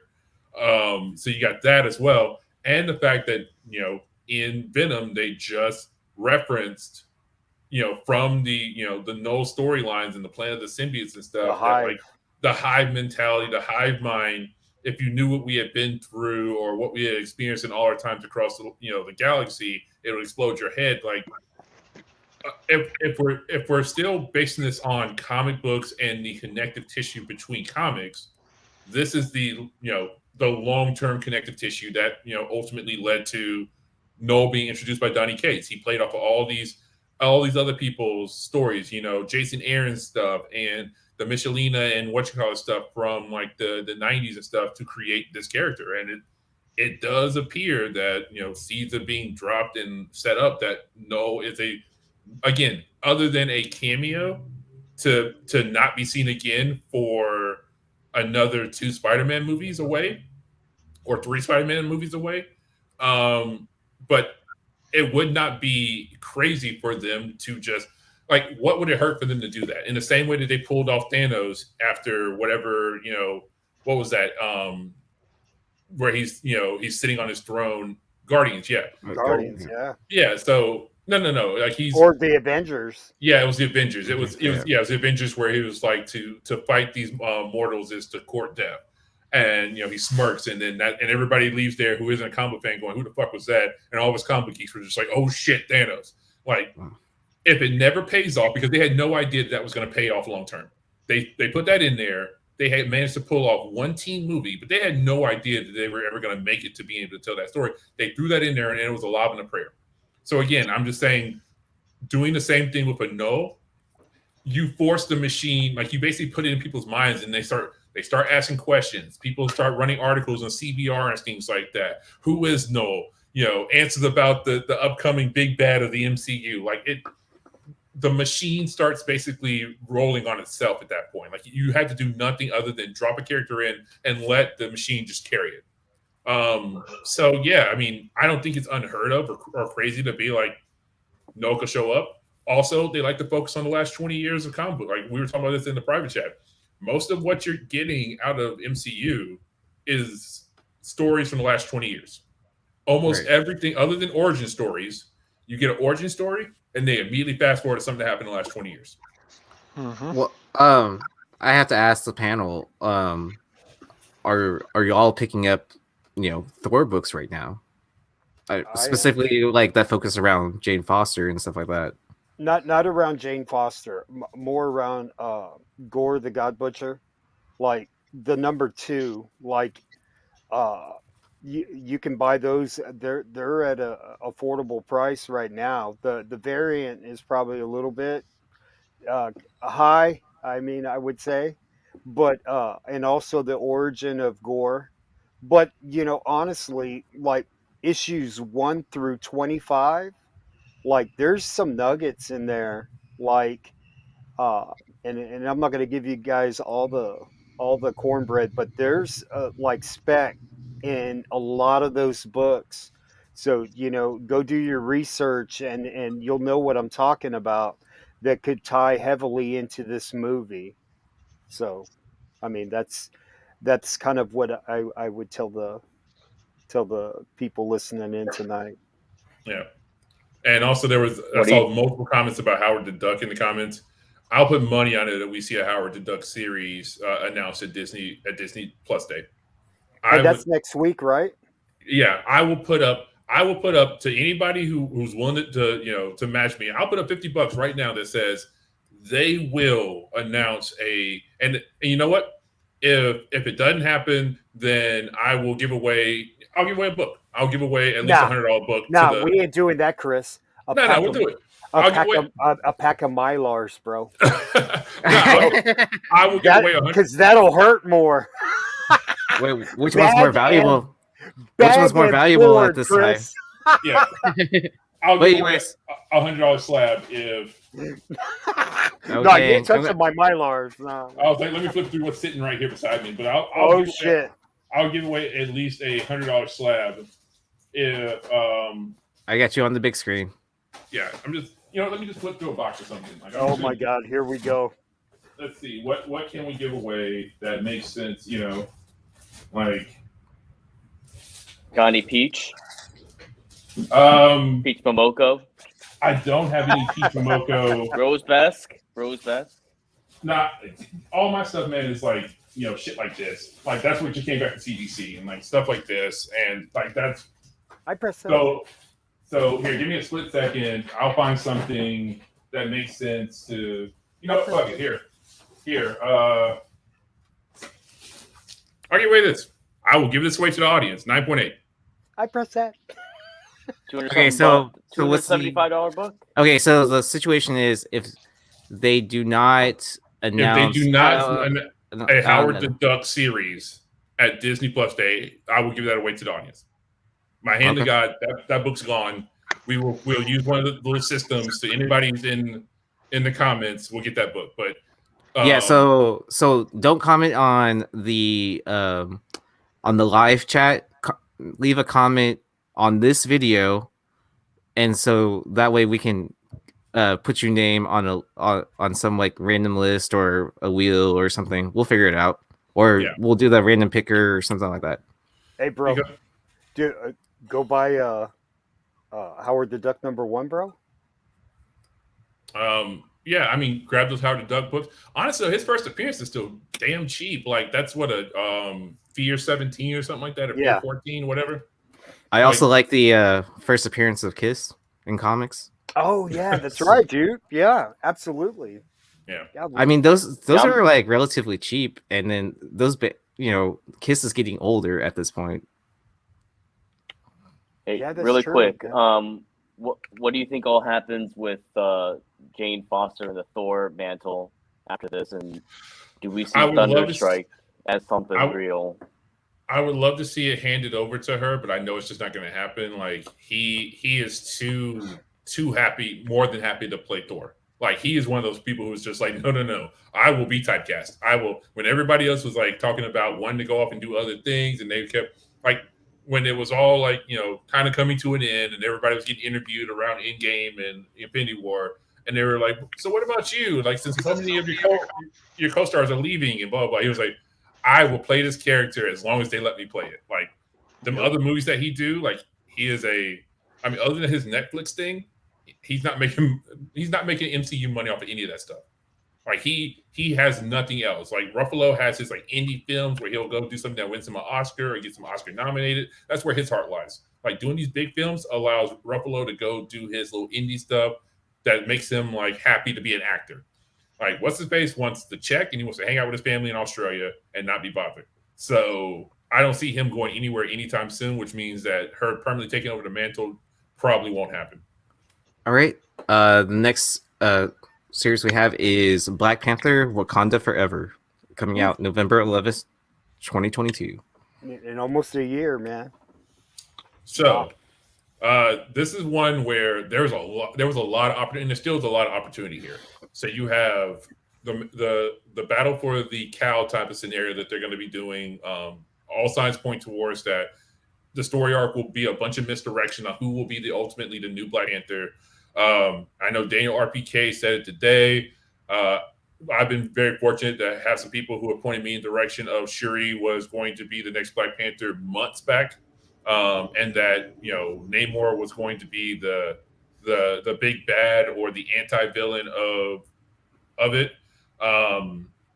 I've seen some other stuff very recently that is definitely Black Panther Namor related on, you know, in production. The thing is, though, this is a hard. You also have the introduction of Michelle Cole's character, which I believe she's playing one of the more focused on members of the Dora Milaje who had a love affair, I think, with Okoye at one point. I'm blanking on what her character's name is. Anika. Yeah. Anika is a member of the Dora Milaje who was like one of their generals. And I think in one of the story arcs, actually, I think Robert Fordham recommended it last week, but World of Wakanda or something of that nature. It was one of those. It's the one with the 3 connecting covers. Oh, was it Agents of Wakanda? Maybe Agents of Wakanda, where it focuses on like there's a storyline in there where you have Okoye and Anika were former lovers or whatever. So yeah, I think you have opportunity there with the Dora Milaje. I think you have opportunity because you're not gonna be able to get Namor's first appearance. Like that just ain't gonna happen. Like first off, his true first appearance, there are 9 known copies in existence of Motion Picture Funnies #1. Like good luck. Like if you got one, if you know where one of those can be found, I will unload my whole goddamn collection to have it. Who knows Nicolas Cage? Yeah, true story. But there still is plenty of opportunity there in his Silver Age stuff. In his Golden Age stuff, that if you can find it, you know, out there. His Silver Age with his first appearance in the Silver Age in Fantastic Four #4. And also too, just like, you know, some of this other modern stuff where Namor is really like front and center focus, and even the really, really modern stuff where they've really gone back to revisit him, the storylines that are being connected and tied in books like because this is one that most people kind of forget about because it's not the cover you want. Is Avengers #7, because the cover you actually want is the orange and tan cover that has Namor and Black Panther and T'Challa fighting each other, because that's the one where he basically in this book is where he floods Wakanda, and there is definitely set pieces being designed of that nature for the movie. So that's going to happen. I know Phil, like when I first joined the Modern Playbook team, like he had a lot of good plays with Namor and Namorita. Is that right? Yes. Yeah. So Namorita, like that's I did extensive research and read all the comics of her after the Golden Age, and she does show up in that What If book, but that's an alternate universe that they've already proved later on with a black time traveler in the Spider-Man universe visiting that Avengers group. So that was just a short cameo, and then there's ones that have been mentioned where she is this is just a flashback and a really, really short flashback. Namorita's visiting, scenes with the last time she saw her mom, and then you see her as a tomb, right? She's dead. But in Agents of Atlas, right? Jimmy Woo's team, not the new Agents of Atlas. This is the Agents of Atlas prior to that, Volume 1, and they actually find they actually have Namora actually. She's in that tomb, and then they find out that it's a holographic projection, inside that tomb, and she's actually asleep, alive and well, and they revive her. So with my extensive research, I'm like, yeah, this is the first modern appearance of Namora. And then Namorita, yeah, is the niece. That is also a great play with Submariner 50, right? And then 51 is the first cover appearance. So yeah, I mean, I would not be sleeping on that. And they've already casted her, right? So I mean, let's do this, right? I mean, that book is still too cheap right now. It's probably like $25 or 20. But yeah, I just, is Shuri off the disabled list? I mean, are they back to shooting again, or they are? Or again, does she have vertigo, or? I mean, what? so she's back to shooting again. She has made claims of having PTSD or whatever, which is probably just a play for more money. Just be honest about it. I mean, no, don't get me wrong. She may actually have PTSD. I don't want to be that dismissive. Like getting hurt on set, because people, as we've seen, people have died from accidents on set. So I don't want to be that dismissive. The state is just a cash grab of her trying to be like, hey, I need some money. I mean, isn't she doing the same thing as Kyrie Irving did? From the Nets. Aside from holding out. Just real quick, David, we covered that like way before it was announced or whatever.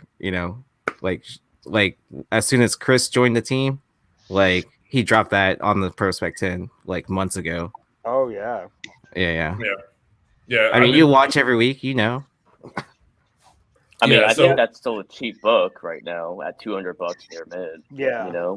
Yeah, so it's still a cheap book raw. It's definitely like, I bought in decent bit at the $600 to $700 mark. I bought in quite a bit because that's around the time that I got some information about what was happening around production. I still think there's money to be made in that book, though.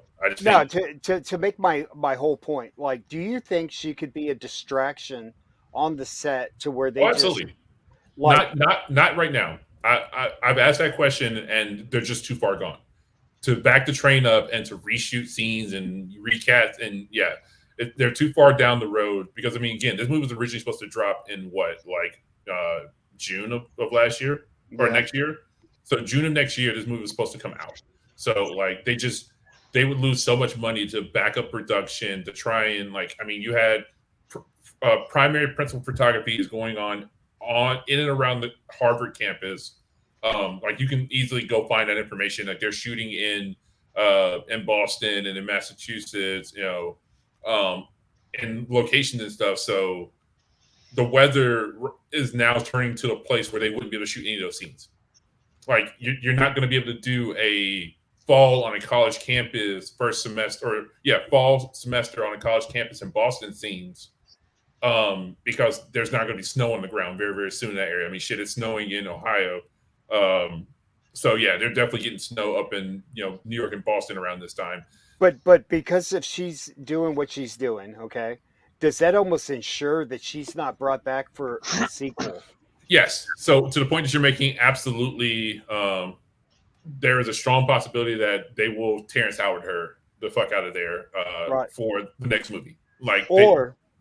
Or could that lead into Michael B. Jordan coming back for the third movie, Part 3, Black Panther 3? So again, I think that is still in the realm of possible, but now we're getting into the nature of what we're actually talking about, which is film and story and things of that nature. I think, in the same vein of what James Gunn talked about with not wanting to do a magical resurrection of Yondu, I think it diminishes the depth to be like, oh well, here, character's back. Like for a character where the depth mattered so much to what the character was about. Like bringing back Yellow Jacket, it's like, well, he got just turned into a micro blip in his death scene. So them being like, oh, Yellow Jacket's coming back. Like, well, he just got transported to Quantum Realm. All right, no big deal. And you didn't care. Like his depth didn't matter. He was just one of the classic, take the hero and make the villain him, but evil. So that didn't matter. Killmonger was a little bit of that too. Take the villain give him the hero's powers to the villain and make him evil, but he was so much more of a well-developed character that people to this day like rank him with like Thanos is one of those ones where it was just like, yeah, he had a valid point. I can see where he was coming from. Like he was one of those well done villains, and so I think resurrecting him at least this early, it just takes a lot of the punch out of his death. Like I think it stops mattering, and Marvel already has an issue with no stakes seemingly existing in their world, where deaths don't really matter. It seems like, or characters never die, and then when they started killing characters and deaths sticking and them being like, no, we can't undo this, and no matter of using the stones is going to bring this person back, it starts to go, oh, okay, people can die in this world, like these things matter, whereas like, even in the comics, no stakes, because like once they brought back certain characters in comics, you're like, well, deaths don't matter, like this character will be back as soon as the sales dip, they'll resurrect them again. Shit, they just killed all Strange. How long will that hold? So I think to answer your question real quick, a Blind Adam, there's still Spirit Halloween stores, right? You could probably get one at a discount. Oh, so, yeah. Howard the Duck costume. Yeah, true. Yeah. All right. So again, we can continue. We can continue on, but yeah, I just think that like bringing back Killmonger is a possibility. If she becomes too much of a nuisance or a problem, I can see them. But also too, man, like if they actually kill her character off versus recasting, that's just gonna be also like you had the real person die in real life. You kill a character, you kill the character, and you kill T'Challa, then you turn around and kill Shuri. It's like, all right, so this is a series where we just kill people when they, as we see fit. It's just like that's not gonna be so great. All right, so we have Miss Marvel coming up in Disney Plus in 2022. This was the show that was originally supposed to be released already right now, like in 2021, right? In October? Yes. I think we'll get some kind of a trailer right next week on Miss Marvel. Yeah, I'm calling most of this stuff that's lined up, like that's on the list to the end of this. It's probably all going to get an announcement at Disney Plus.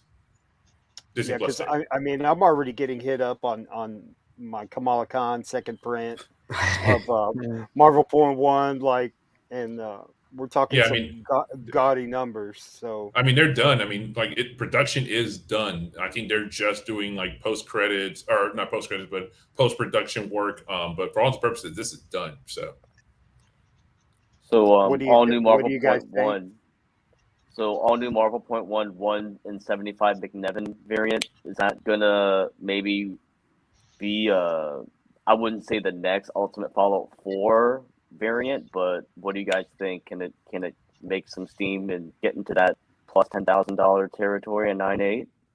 That's a good question. That's good. Well, the second print is like it's like if I tell you what I was offered like this week, you guys be like, holy shit. Like, so like somebody will pay that money. Just wait till the trailer comes out. You're going to see Miss Marvel books flying. I feel like this character, it's kind of like a wait and see mode, right? Like same thing with Ironheart, Riri Williams. Like people want to wait and see and see what buzz comes right before the show. So I mean Kevin Feige said like this girl right here is Kamala Khan. She embodies Kamala Khan hands down. So I'm excited to see this.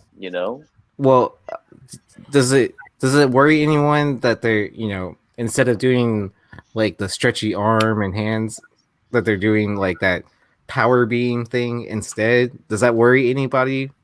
No, I mean, like if this character resonates and strikes a chord with young girls and you start seeing more of them like want to dress up like her during Halloween and cosplay, and like that'll be a thing, and especially like they know she's going to be a key. I mean, they put her in the video game, and that game sold pretty well, didn't it? Like last year, and I don't know, you could attribute that to the pandemic, but it sold well, but the reviews weren't great. Like it had a lot of glitchiness issues and stuff with it, but it sold well enough for what it was.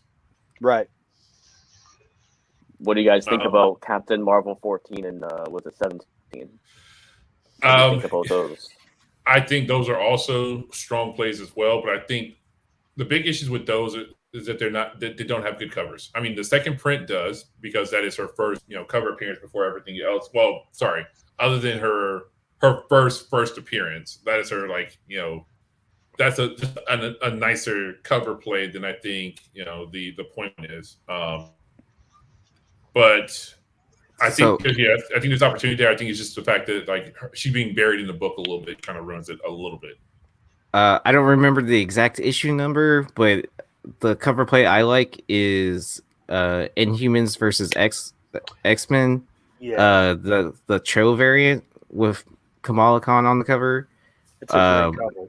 I mean, when this show first got announced, that book shot up to $50, $60 or something like that. Probably even a little bit higher. But I mean, now it's it's cooled down a lot. I think that book is down to $10. If you're lucky to stumble into a shop that has it, you might be able to get it for $5, $4, somewhere in there. Or the Alex Ross, right? I mean, it's almost a borderline iconic now. I mean, right? It's on that. It's been on bangers. That's a book that it's going to be real interesting to see how that one goes. Right? I could see that book shooting up like a mother. Yeah.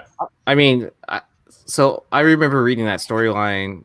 My brother and I were sharing that comic, that miniseries when it first came out, and the one thing I kept on thinking throughout reading it was we kept on making the joke to each other when's Magneto gonna show up, and then he finally shows up in the final issue, and it's just this brief well, that was a big letdown. So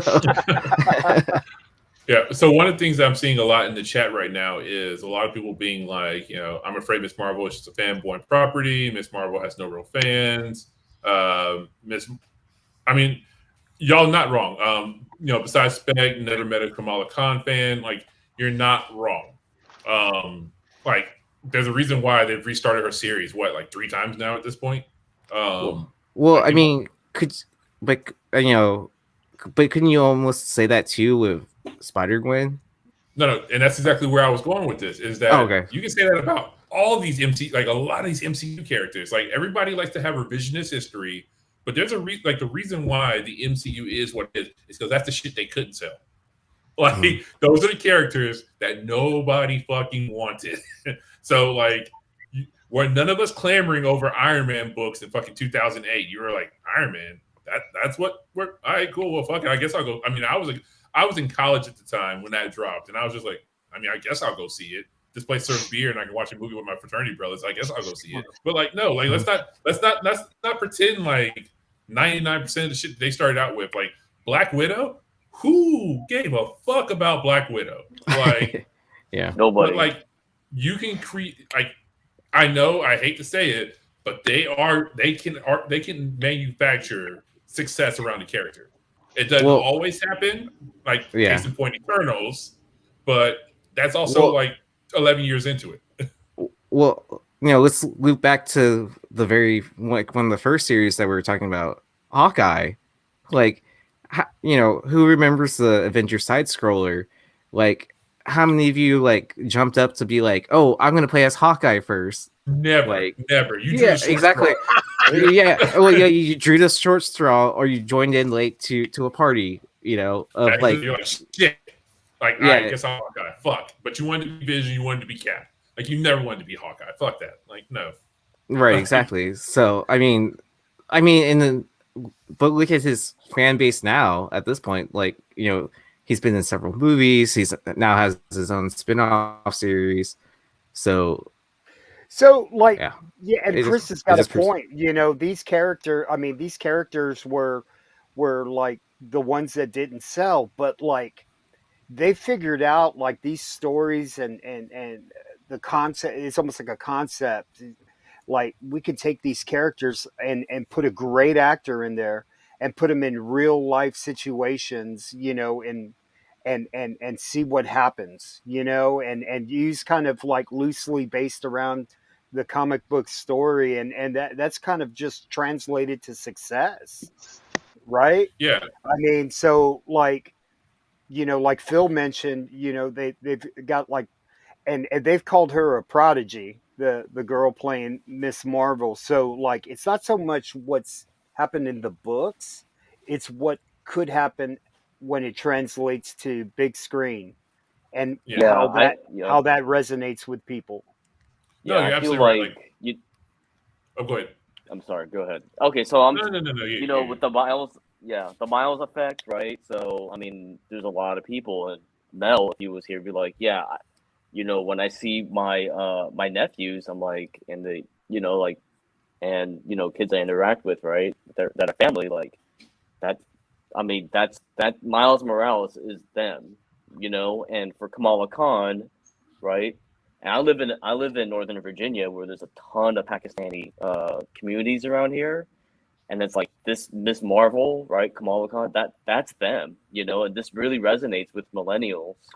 And on one other thought, I want to actually ask Josh Allen. You know, he sold me I actually won a Miss Marvel trading card variant from him, and I was wondering, you know, why you sold that, and you know, yeah, because it's gonna be a big book, and variants. You know, Miss Marvel, the big play is variants and hard to find variants. You got the contest champions, you got the Batars. I'm just wondering how you felt about, you know, if the variants have some more sustainability, or they're just.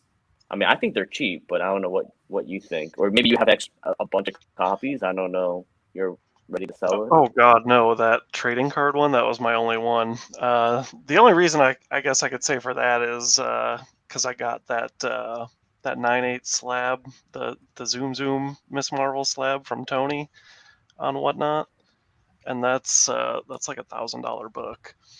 But wow. Oh yeah, everybody's picking up each other's stuff, man. I got that for so like that, $350 on Whatnot. Oh my God, yeah. So that means you believe in the variants then. Oh yeah. I mean, I haven't invested too heavily in like her earlier stuff just because I was late to the party. Like I've been doing foreigns for the past 3 years, so again, it's one of those situations where I'm trying to spec off into the future with like Amulet and supporting characters and stuff like that, because I mean, I don't know exactly what they're gonna do, but you know, Kamala doesn't really have like a big rogues gallery, or you know, I mean, I get, you know, eventually she joins like champions and all that stuff, but I mean, in the beginning, it's, so I'm just trying to do future spec on that stuff. Okay. A quick question too. With the foreigns, are you seeing any Kamala Khan, Miss Marvel foreigns on the market? Like, are they on the market? Because you know, no, no, it's still, a lot of the people that collect foreigns collect like the older stuff, like they like the silver and the bronze and golden age. But no Panini, no Italians. No, like me and Rob and a few others, you know, we started doing the modern stuff. I mean, I can sell like a Spanish from Spain, a Miss Marvel 1. I mean, I can sell that for $100 all day, which I mean, in comparison is nothing, but you know, it's something when you can find that book for $5-6. Yeah, I was just curious because the Muslim faith is huge, right? Yeah, so if you know where to find it. Hey, yeah. I was going to say, I'm seeing a lot of people in the comments kind of like, you know, again, just, you know, poo-pooing on Kamala. Again, like, no, I'm not disagreeing with most of you where, you know, it's like she doesn't seem to have the fan base currently, but I bring up this point. How many of y'all not going to watch? Like, real talk. Like you could say, like, we could say this all day long, being like, oh, she ain't got the fan base. Like, Marvel is a machine at this point. You're watching everything. Like, we're watching it. Like, people who aren't fans, or like people who aren't like as hardcore about making money as us are watching it. Like, you gonna watch it. So we're a bunch of grown men up here talking about us watching Miss Marvel, like, and I get it, But like, if you've got a daughter, or you got a couple of daughters, or you got a niece, they're going to be watching it, and they're, uh, you know, they'll probably like it, right? And then they're going to want the comic books, and that's how you start off. Uh, kids reading more comic books just by maybe this. Resonating with the little girl. She wants to read. Hey, I want to collect some Miss Marvel, and that's how it starts.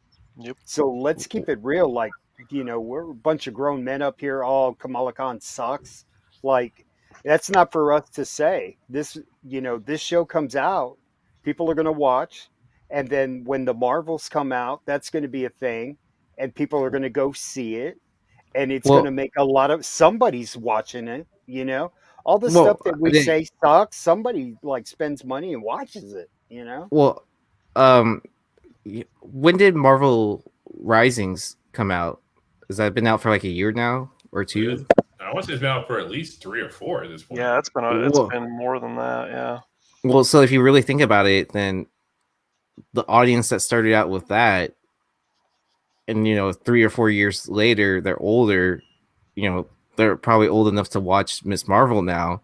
So I think that's gonna like really resonate with that crowd that grew up with that. Yeah. So 2018 was Marvel Rising. So again, so the question is like, well, will it cause we'll watch, but will it cause people to buy comics? And somebody brought up Miles earlier. Is that like Miles?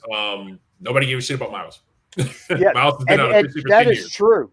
When Miles came out, there was so much backlash. They hated the kid, right? Yeah. And now he's an icon. There's a generation who that is their Spider-Man. Like there's a generation where that is their Spider-Man. Straight up. How long was that book? Like $50 or under? Forever. After fucking Into the Spider-Verse, you could have got you a raw copy because I bought a bunch of them. You could have got you a raw copy for $50, $60 in polybag still. And then people were just like, this character is actually kind of interesting and his stories aren't that bad. And the comics started to move and kids wanted them. Somebody brought, I think on Monday, there was a talk about where somebody was talking about would you buy the facsimile? Yeah. It was like, why would you buy the facsimile of Ultimate Fallout 4? It was like, that should have come out of the development book. I was like, because there are kids. I was just talking to one of my good friends, shout out to Chris Brenneman. He was talking about how, at their shop, kids come and wanted that facsimile copy, and their parents were glad to pay $2.99, $3.99 for them to have it. Miles sells to his son, as he said, his very white, very blonde hair and blue-eyed son. Miles, Spider-Man is black. Miles Morales is Spider-Man. Peter Parker is boring, and this kid is 6 years old. So just being real about it, those comics are those Marvel action. Yeah, we may not necessarily be moving our books per se, but them kids comics, they'll see them on this TV show, and then they will want to be them for Halloween. Again, Black Panther. Nobody gave a shit about Black Panther. Every little black kid I knew wanted to be Black Panther after that movie. Every little black kid I knew wanted the comics, wanted to read about Shuri, wanted to wanted to coming into my LCS that's kid friendly, being their parents being do you have any Black Panther books? He saw the movie and he really wants to read more about Black Panther and stuff like that. We are the jaded old men of this when it comes to what the next generation is actually going to care about. And it may not necessarily put money in our pockets at this moment, but it doesn't mean that they're not creating a whole new generation of people who are going to want to read those books. And it could be a crappy character. Marvel will go so what we're going to put in an Academy Award winner to play this character, and we're going to level up, and let's see what happens. You see what I'm saying? That's a thing. So when Chris says that everybody hated Black Panther, fuck yeah. Nobody was buying a Black Panther back in 2005 and 4. Nobody really gave a shit about that. Not at all. But you add a Chadwick Boseman that, rest in peace, Chadwick. But man, what a hell of an actor, man. and the rest is history. Like, I can't see Black Panther being played by anybody else. Like, that's T'Challa, and that's it. You know, All right. so like, and that character is gonna live on. You know, people are just gonna see Black Panther as, you know, the Chadwick Boseman character, and nothing's going to, like, you know, replace that. All right, so here, it's kind of following into what like Red Hood just said it, but you know what? Like, let's zoom in on Fred Bruno's comment. He was like, "Kobe, I love your mind, but you act like these characters didn't exist before you." Like, no offense, but you are referencing the '70s for people being about these comics. I wasn't even alive during that time period. Neither was I. You know, let me tell you, I worked in a comic shop back in 1982, bro, all the way to like the 90s. And I can tell you what sold, because I bagged and boarded that shit. Okay. Black Panther, like, nobody touched that shit. Nobody. Yeah. Like, there was And I mean, cool covers, but I remember the fantastic first appearance of Black Panther, and we would put the expensive books, you know, we thumbtack the with the Mylar and thumbtack it, and we'd have all the expensive books. That book would always stay up there. Always stay yeah. up there. I mean, again, I'm not trying to be like I'm the end all be all. What I'm saying is that I'm just looking at the history of back issue bins. Like, once you got into the 90s and the early 2000s, like, how many times, I mean, until even then, Marvel Knights did well enough with the Black Panther stuff they did there in Marvel Knights, but how many number ones of Black Panther are there? Like, that's just a game of numbers. Like, how many times, if you restart a series, like Daredevil, 3 series tops. Black Panther, like 12 restarts of his series. That means I'm not selling. Let's pull a gimmick to get people, you know, into my book again. And like, you got Black Panther and the Crew. You got the really crappy artwork Black Panther of the 90s. You got the, you know, like, yeah, his 80s stuff did relatively well with the jungle action, things of that nature in the late 70s and the 80s. But like, let's be real about it. Like anybody who tells you, like, man, like, I've been a Black Panther fan my whole entire life, like, yeah, you probably count them people on one hand. Like, I'm not trying to shit on, you know, your love of like that character, but there are certain characters in comic book geekdom that just didn't like the MCU made them a household name. And everybody who wanted to pretend like they were on Black Panther in the same way that people want to pretend like they were all about Adam Warlock and they were all everybody was, or even Moon Knight for Christ's sakes. Like, how many times did they restart his series? Like, he might have been like some people's tertiary favorite character, but in the same vein of people being like, oh man, like, I love Moon Knight before there was whispers and murmurs of him getting a series, are the same people who are making these claims about being all about, like, you know, XYZ character before. Yeah, like, a series that's why, you know, you could still find first appearance of Shuri's in back dollar bins, because like nobody gave a shit about Black Panther back then. You know what I mean? And that's a first appearance of a brand new character. Now, would that happen now? Fuck no, because any new character, somebody's like, I gotta have it. It's first appearance. Because everybody's trained now to get a first appearance. But well, that's why I'm stacking Darkhawk ones right now. I'm not really. Yeah. I mean, you know what? Like, oh, go ahead, sorry. Yeah. So you know what? You know, we hear your doubts and your concerns and such like that, and you know, this is pretty much, you know, provides evidence that, you know, keys like first appearance of Red Dagger, Storm Ranger, Amulet, first appearance of Squirrel Girl, all characters super, you know, important and Miss Marvel. They're really affordable. They're really cheap right now, and we do appreciate the feedback and such.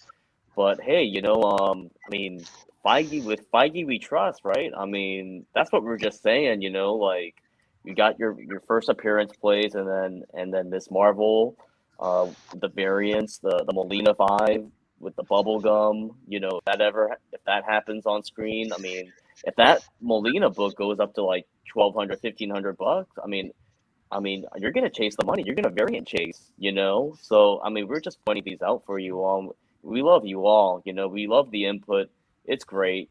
But you know, you all make good points. Hey, maybe these characters are just manufactured and they're not OG. But you know, make some points that are counter. Like, hey, no one cared about Hawkeye. No one cared about Black Widow before, right? So it's a lovely discussion for sure. At the end of the day, you know, and if you think about for the kids' standpoint, you know, like this could be like the movies coming out could be the reason why they pick up a comic book and learn how to read, you know.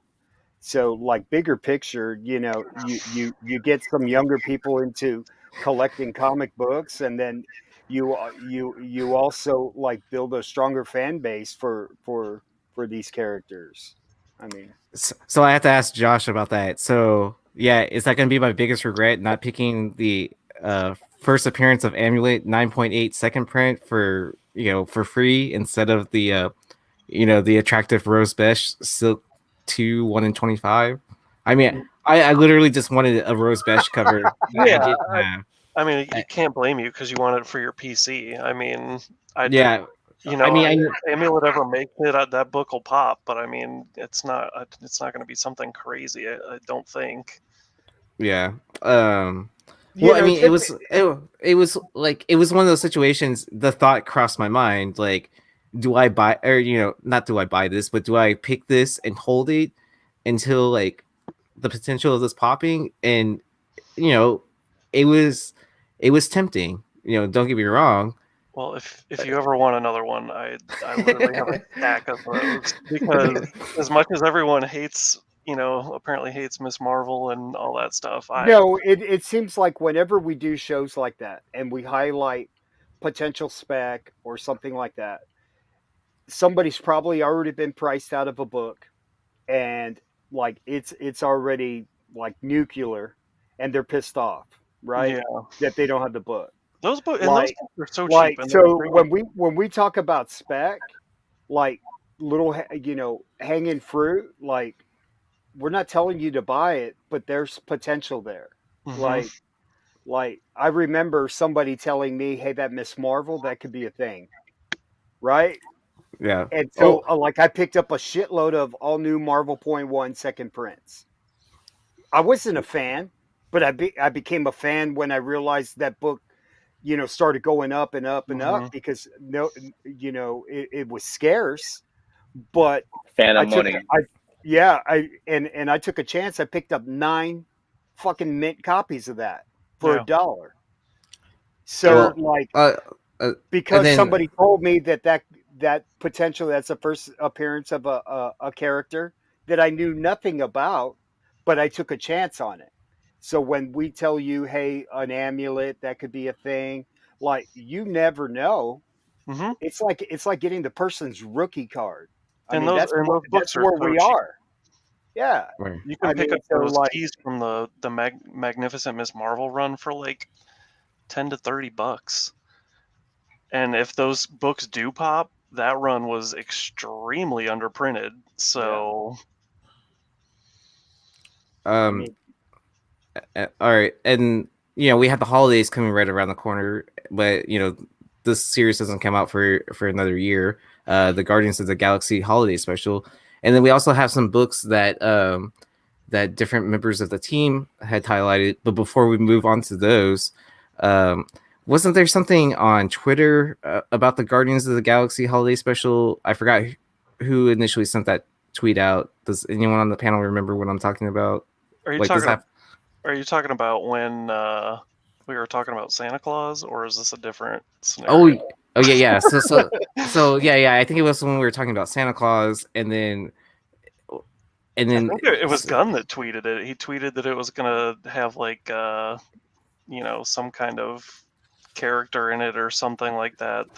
Like some uber powered or the most powerful character in the MCU or whatever would be featured in the holiday special. Yeah, and that's when we were like, Santa Claus. Well, wait a minute. Doesn't typically doesn't Adam Warlock typically carry that moniker as one of the most powerful characters in the MCU or in Marvel Comics? I believe he's up there. Yeah, I've heard that reference made before with him being one of the most powerful. So maybe it was him just being like, maybe we'll actually see what's his face in the holiday special. Could. Oh, yeah. All right. And I know these books were probably typically meant to, probably I guess spec around the Guardians of the Galaxy movie, but since we were talking about the holiday special, I figured we go ahead and mention these, and then it will lead us into a segment that Josh will have about different rumors that we have heard on MCU for 2023 and beyond. But I want to say it was Robert Fordham that asked us to speak about the I Am Group #1 hip hop variant.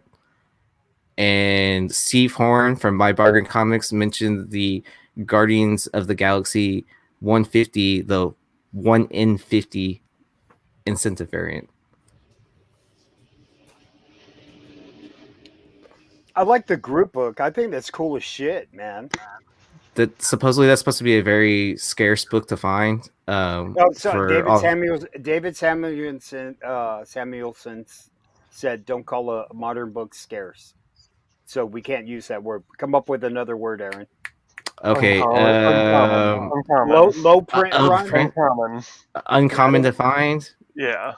Under-ordered. Hard to find. Can't find it. I wouldn't say hard to find. How about under-ordered? Under-ordered. Okay.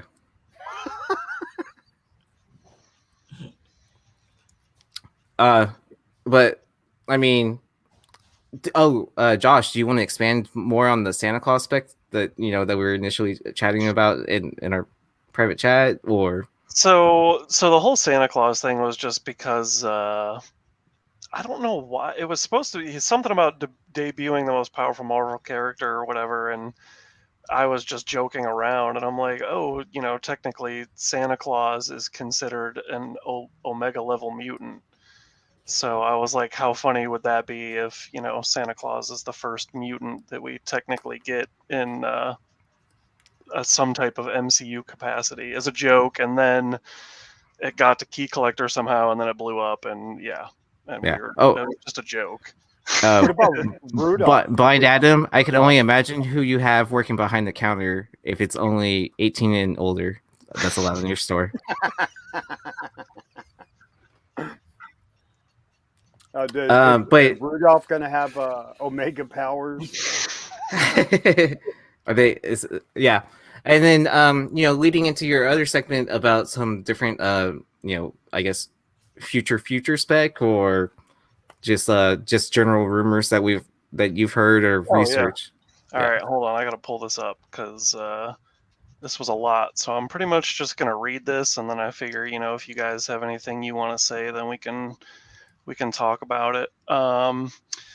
So I guess I'll start out. There was news that dropped the other day about 2023 production rumors for Disney Plus and some Marvel movies. So I guess we'll kick it off with the Shang-Chi sequel is supposed to start production in 2023. So I have, synopsed possibly what that could involve. At the end of Shang-Chi, we see the 10 rings, are sending out that distress signal, and about where it's coming from, and Shang-Chi kind of pretty much getting adopted into the Avengers at the end. So I'm assuming there was hold on, where did I see that? There was an interview.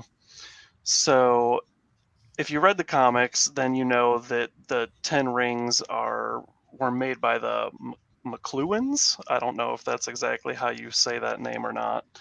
The most famous one being Fing Fang Foom.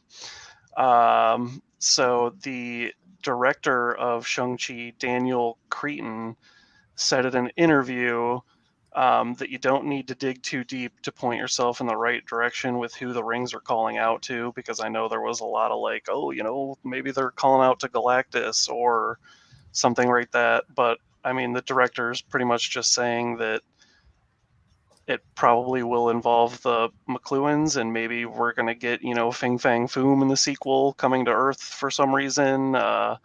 and then possibly more about his sister taking over the Ten Rings organization, and what her plans are with that. That's pretty much what I came up with that. So if you guys have anything you want to solid play. I mean, chime in about.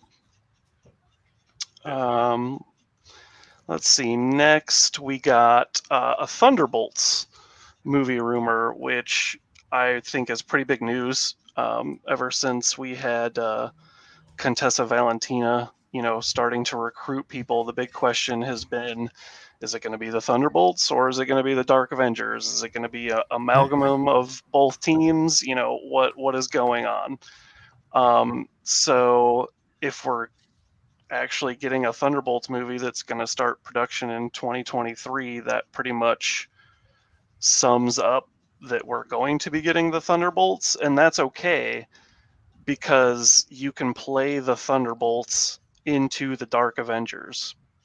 A point I had was, let's see. Blah, blah, blah. So my spec play was Norman Osborn's Thunderbolts team. Not necessarily saying that Norman Osborn is going to continue on in the MCU after his No Way Home. It could be Contessa that leads the team and has, a lesser role. But Norman Osborn's Thunderbolt team is the team that he transforms into the Dark Avengers after Secret Invasion, which we are getting a Secret Invasion Disney Plus series. So again, just trying to connect the connective tissues to all that. Those are my thoughts on that. Obviously it's not going to be a comic accurate team, outside of like Yelena Belova.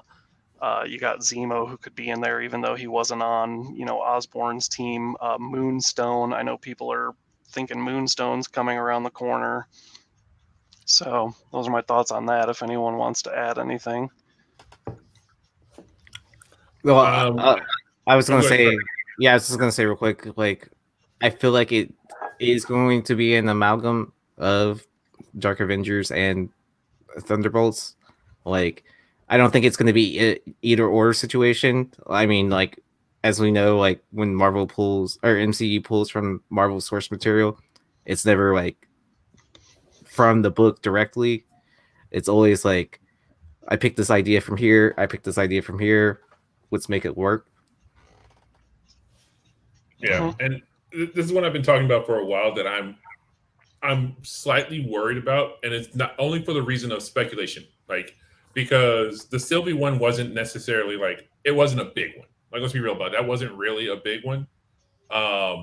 Even though we had heard rumors of Enchantress being brought in as a potential Thor, like so this goes back to the fact that like we have been hearing these rumors going back, like MCU rumors going back as far as like when I got back into it around like 2016, 2017, there were rumors that were dropping around that time of like the Young Avengers, Dark Avengers, Thunderbolts. Because I remember like getting back in the hobby and knowing that those were in dollar bins at my local LCS and going and looking for them.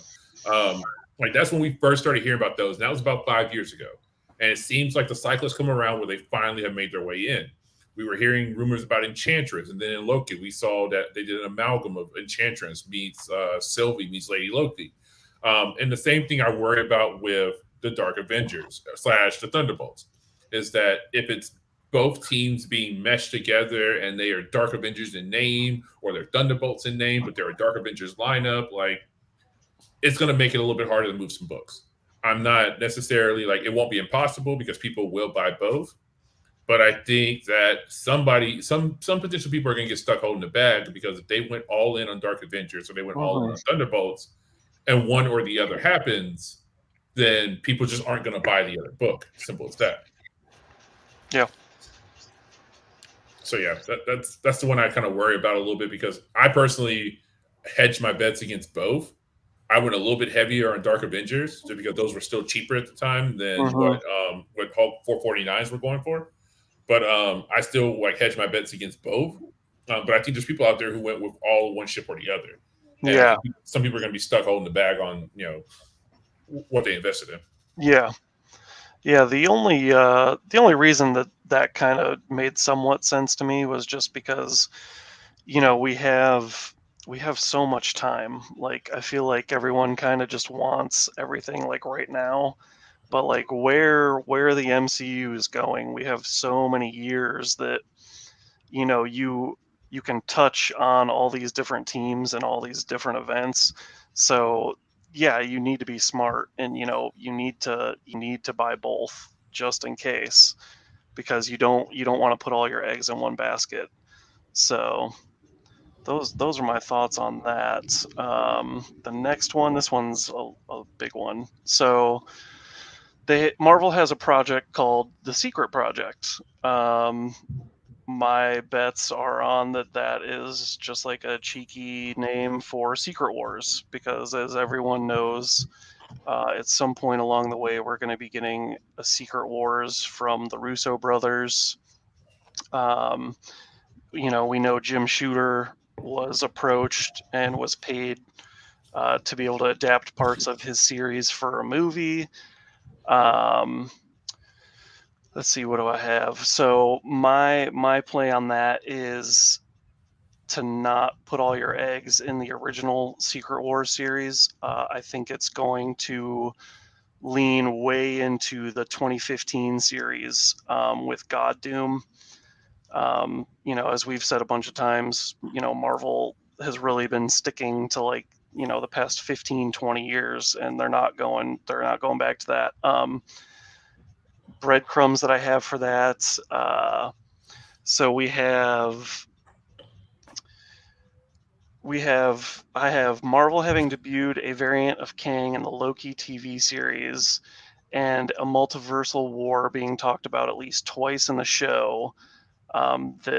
That's ultimately where we're heading, because if you read, I think it's going to go into the New Avengers run from 2013, which deals with the Illuminati, and again trying to tie connective tissues.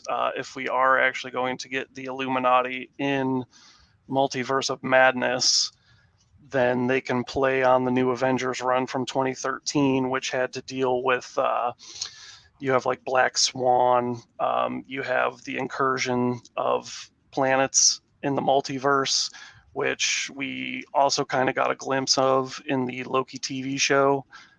When they were on, I forget what planet that was, but the planets that were colliding together.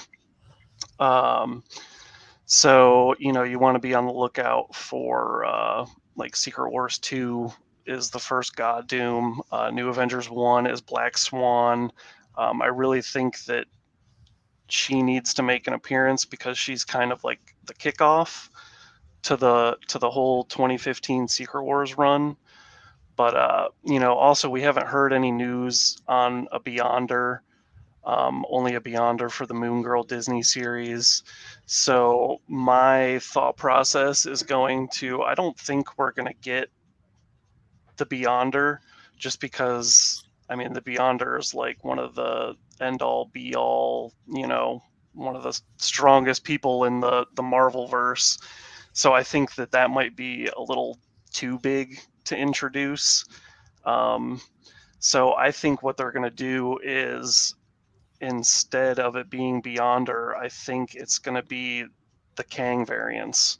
I think they're going to amalgamate, this event together and possibly use the variants of Kang that, should be waging a war throughout all these timelines, because, Jonathan Majors said, there's multiple of him and they're going to come and, they're worse than I am. So I think that we're going to get some kind of, instead of Doom and the Beyonder, it might be Doom and Kang, with the Molecule Man and him becoming God Doom, because, God Doom, you need someone that can take out Kang, and Kang seems like a pretty tricky person with all his variants and stuff like that. So that's my thought process on their Secret Project. So you mentioned this earlier in our private chat, and I had some comments about it. I think you're pretty spot on with where they're heading. And so another thing that we have to take into consideration when we talk about these the future plans of the MCU is that Feige is ultimately like has the overarching vision, but what happens in like the minutia of it, he's leaving to writers and creators and showrunners. It's like you just got to get from here's point A, we need to get to point B, and you need to hit these steps kind of in between, and we need to have this number of movies connecting with these type of like setting up maybe these type of characters, because again they knew that they wanted Kang, but they weren't married to Quantumanium being his introduction. And when the creator of Loki came, it was like, I got a great idea for how we can. It's like I want to use Kang, and I want He Who Remains to like. If you say no, then He Who Remains is just He Who Remains, and we go forward as planned. But I would like to make him into a Kang variant, and he sold it well, and that's the direction they chose to go in. So is that Ant-Man movie Quantumania that one that has to work in order to get you all the way to the end, much like Guardians of the Galaxy? Because you got to remember, if Guardians of the Galaxy doesn't hit, this whole Infinity War Endgame possibly doesn't have the same type of impact. No, you're absolutely right. That movie had to hit. Guardians was the linchpin for the first series. If Quantumania does what it's supposed to do, everything else should fall into place. And by the time we get there, can you imagine what special effects would look like? I mean, they could do anything. The talent that is coming up. I mean, they can do anything on a movie screen. I mean, just who knows? Go ahead. And then one thing I was gonna say real quick was like, people specking on God Emperor Doom. Like, Josh, you're not the only person I've heard that from. I've heard it from people outside of this channel too. Like, so it seems. Yeah, I mean, like, so it's it's a smart play, like that, like people probably still have, and be surprised if they still have it or whatever. It's an easy, like it's a pretty decently easy book to find too. But I mean, like some of those variants and stuff like that can be pretty tough to find. Yeah, absolutely. So one thing, like, so ultimately where I was going with that thought process was, is the individuals who are writing these, like who are guiding the direction of where we're going in MCU, like the actual, day-to-day stuff versus like the big picture of like, this is where we're trying to get to over this phase, is being handled by the creators. And the reason why that we constantly bring this point of the last 20 years seems to be where they're focusing their attention and not necessarily going back to, the 70s, the 80s, honestly, even the 90s in most cases, is because of the fact that the individuals who are basically pitching these stories to Marvel to be the ones to create that story or write it are not of that generation, it seems like. So there's like onesie twosies. Like if you go through all the people who are writers and creators of what's coming up in Marvel, most of them are under the age of 40. Most of them are under the age of 35, 36. Like they're younger than I am. And if you are of that age range, you really you weren't around real time to be reading Secret Wars. Yeah, I'm 34, and I never read that. Yeah, so like the 80s stuff, though some great quality stuff happened in the 80s, a lot of that stuff is just before the time of the people who were pitching these stories. So they're going off of the stuff that they read, and they were like, hey, I think that we can adapt this into something in the MCU. Your Matt Fraction runs, your potentially World War Hulks, your all new, all different Avengers, Young Avengers, all this stuff that came about in the late 90s, early 2000s with the resurgence of Marvel. And also, too, let's be frank about it. Like, this isn't me trying to be like, wokeism in comic books or anything like that. But the individuals who are creating this, the Michael Waldrons who did Loki and is doing Doctor Strange 2 as the writer, Malcolm Spellman who did Falcon and Winter Soldier, AC Bradley, What If. AC Bradley's a woman. Malcolm Spellman is a black man whose father is one of the most prolific, black poets, creators, writers of the last 20th century. Like the man does amazing work. Michael Waldron's just NYU educated, writer and creator, things of that nature. These individuals, the stories that they want to tell are probably not going to be the stories of the 80s, because the 80s that stuff wouldn't appeal to them. Like comics got diversified heavily in this last 20 years. And so those people are just not going to be interested in telling those stories from the 80s. So if the people who are ultimately choosing what they want to write about and create a movie about are the ones who are helming these like properties, like, like if you're a fan of something, you're probably going to want to write about that because you feel like you can take a better take on it than what was done previously, or you can improve the take that was done with it. Like the Matt Fraction stuff is going to resonate more with you because it feels more real, more modern. The more modern Black Panther, the Shuri Black Panther stuff is going to resonate with you more. The modern Secret Wars is going to resonate with you more. All that stuff is going to make more sense for you to pursue creatively than to go grab stuff from the 80s and 90s. Because let's be real about it, the 80s was solid. Most of the 90s stuff was kind of trash. Let's be real about it. That wasn't good writing. And I mean, hell, even Spider-Man, for Christ's sake, they chose to go with One More Day, which we all, for the most part, critically panned. But somebody was probably a kid, 20 years ago when that dropped, or like was 14 and was like, hey, I want to write about this Spider-Man event that I was really into when I was in like high school or when I was in the early part of college.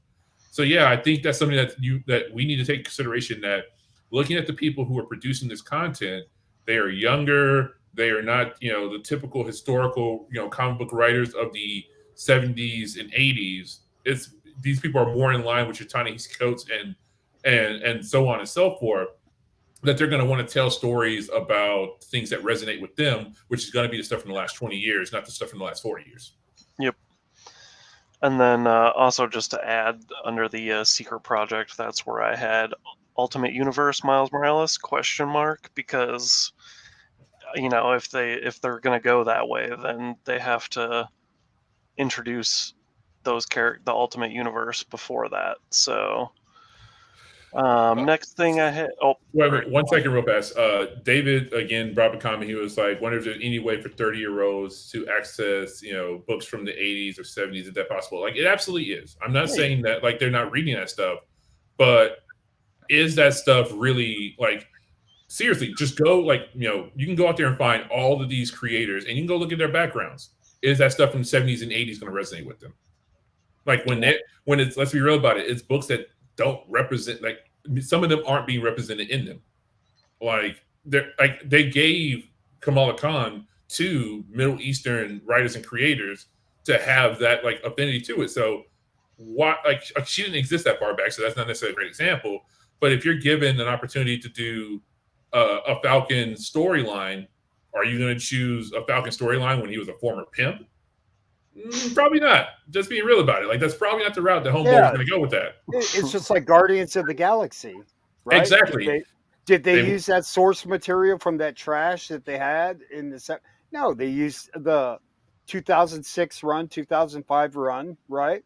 And that's closer to where we are. So when we speculate, hey, they're pulling material from what's been written in the last 10, 15 years, that's where they're pulling. So when we spec on books, it's got to be because they're looking at these books.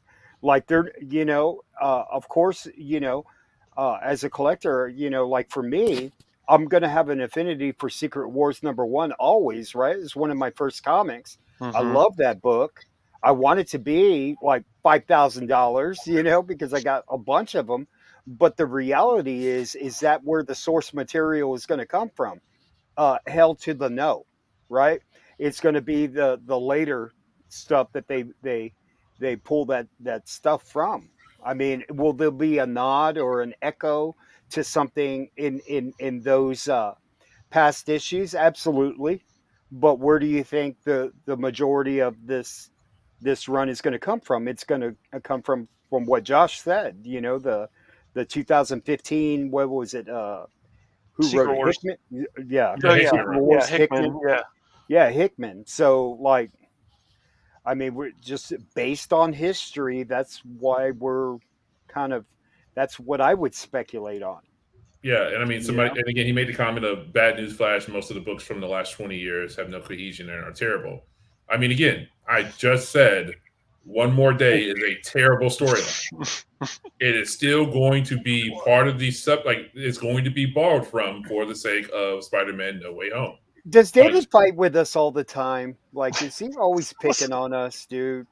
Like, we love you, David. Like, and we appreciate you. But like, if you want us to talk about something, and we'll start it off at the beginning of our podcast to like make you feel warm and fuzzy. But like, we're trying to, help the community like understand how we pick our books, and that we kind of told you that, and we're not telling you not to buy books from 20 years ago, 30 years ago. I buy old books, I buy new books, but the spec game, that's a thing. Like, people want the newer stuff, right? And that's how you flip, and variants are a thing. There's a lot of, comic books that are comic book collectors that just like the old books and slap the old books, and that's fine, but like, you got to like tailor to all kinds of different people that buy different things. Like, yeah. All right, so these next ones, these are pretty simple. There was a rumor that we're gonna get is it Okaya from Black Panther? How you pronounce that? Okoye. Okoye. She's gonna supposedly get a Disney Plus spinoff series. So the only notes I wrote down about this is I'm not sure how much sense this makes, because we've had a rumor of a Wakanda spinoff Disney Plus series for a while now. So them doing another spin-off series and kind of having like 2 Wakanda shows doesn't really make a lot of sense. I just put that we'll have to see Black Panther 2 to see what happens in the movie, or wait to hear about it on November 12th for Disney Plus Day. That's going to be a big day. Yeah, that's going to be a big day. Is this then you'll is this know. going to be? Is this going to be Disney Shima Part 2? That I think that's going to be a big day. I really do. Because you'll see immediately comic books flying all over the place as soon as they I remember when they announced She-Hulk. I bought a She-Hulk, right? A 9/8 for $400, and I'll never forget, the son of a bitch canceled on me. I guess he saw like, hey, what happened? Why did my book sell? And then he found out like, and then he like told me, haha, like, go ahead and try and give me bad feedback. I don't care. Like, I was like, wow. I like this guy. Wow. This guy's cool, man. But, karma, bro. He probably got hit by a car. Oh, my God. So, but he didn't die. He just got hurt. So the next rumor that dropped was that they're finally going to start a Nova movie in 2023. This has been talked about for years. I mean, as far back as I can remember. So I don't really know. Maybe they'll do like a post-credit scene in the Marvels movie to hint at Richard Rider. I'm assuming that it's going to start with Richard Rider, and that we'll get some kind of origin story. And at some point, not necessarily in that movie, but along the way, he'll hand the mantle off to, Sam Alexander, who will take over. I mean, that only makes sense since, they're putting together the Young Avengers, that, we bring in some other of the younger characters, and that, basically the movie could finally give us a branch off into the Nova Corps story. I'm not really a big Nova guy, so I don't really... I mean, let's be real about it. The only person who's a big Nova guy is Kevin Feige, who's been talking about Nova for like the last 6 years. Yeah. Also, David, we don't want you to stop commenting. Like, we're just responding to your comments. Like, I'm one of those people who wants to hear the contrarians, and I want to have an honest debate. Shit, I mean, I'd even be willing to have you come on the show, and we, if you're up to defending, your spec, come on the show and let's talk about it. Yeah, but he can't pick on us on the show. He can't be picking on us. Like, we're sensitive over here, bro. Yeah, but no, by no means are we saying don't comment. Like, continue to be yourself and say what you want to say. Like, this is all just civil, open, discourse. Yeah, it's just comic books, man. At the end of the day, that's all it is. that's one thing. Everybody's passionate about what they have and what they sell, and it's like, we're not trying to change anybody's minds. We're just trying to tell you like what we think. Yeah, exactly what our perspective is. Yeah. And I personally just like debating. So at the end of the day, I ain't taking none of this shit personal. It's just a debate, and I love a good debate. But at the end of the day, it's like, buy what you like. I want to see everybody prosper and make their money. So do you think? So the last news that dropped was Fantastic Four is supposed to start production in 2023. So I mean, this is no big surprise. Everyone's been waiting for this. It's Marvel's first family. It makes sense that we're just now getting them, or gonna get them in 2025. Would that probably be when it released if it starts production in 2023, 2024, end of 2024? So I would expect the first movie to be some kind of an origin movie, but I would think that since we're going to the Secret Wars route, that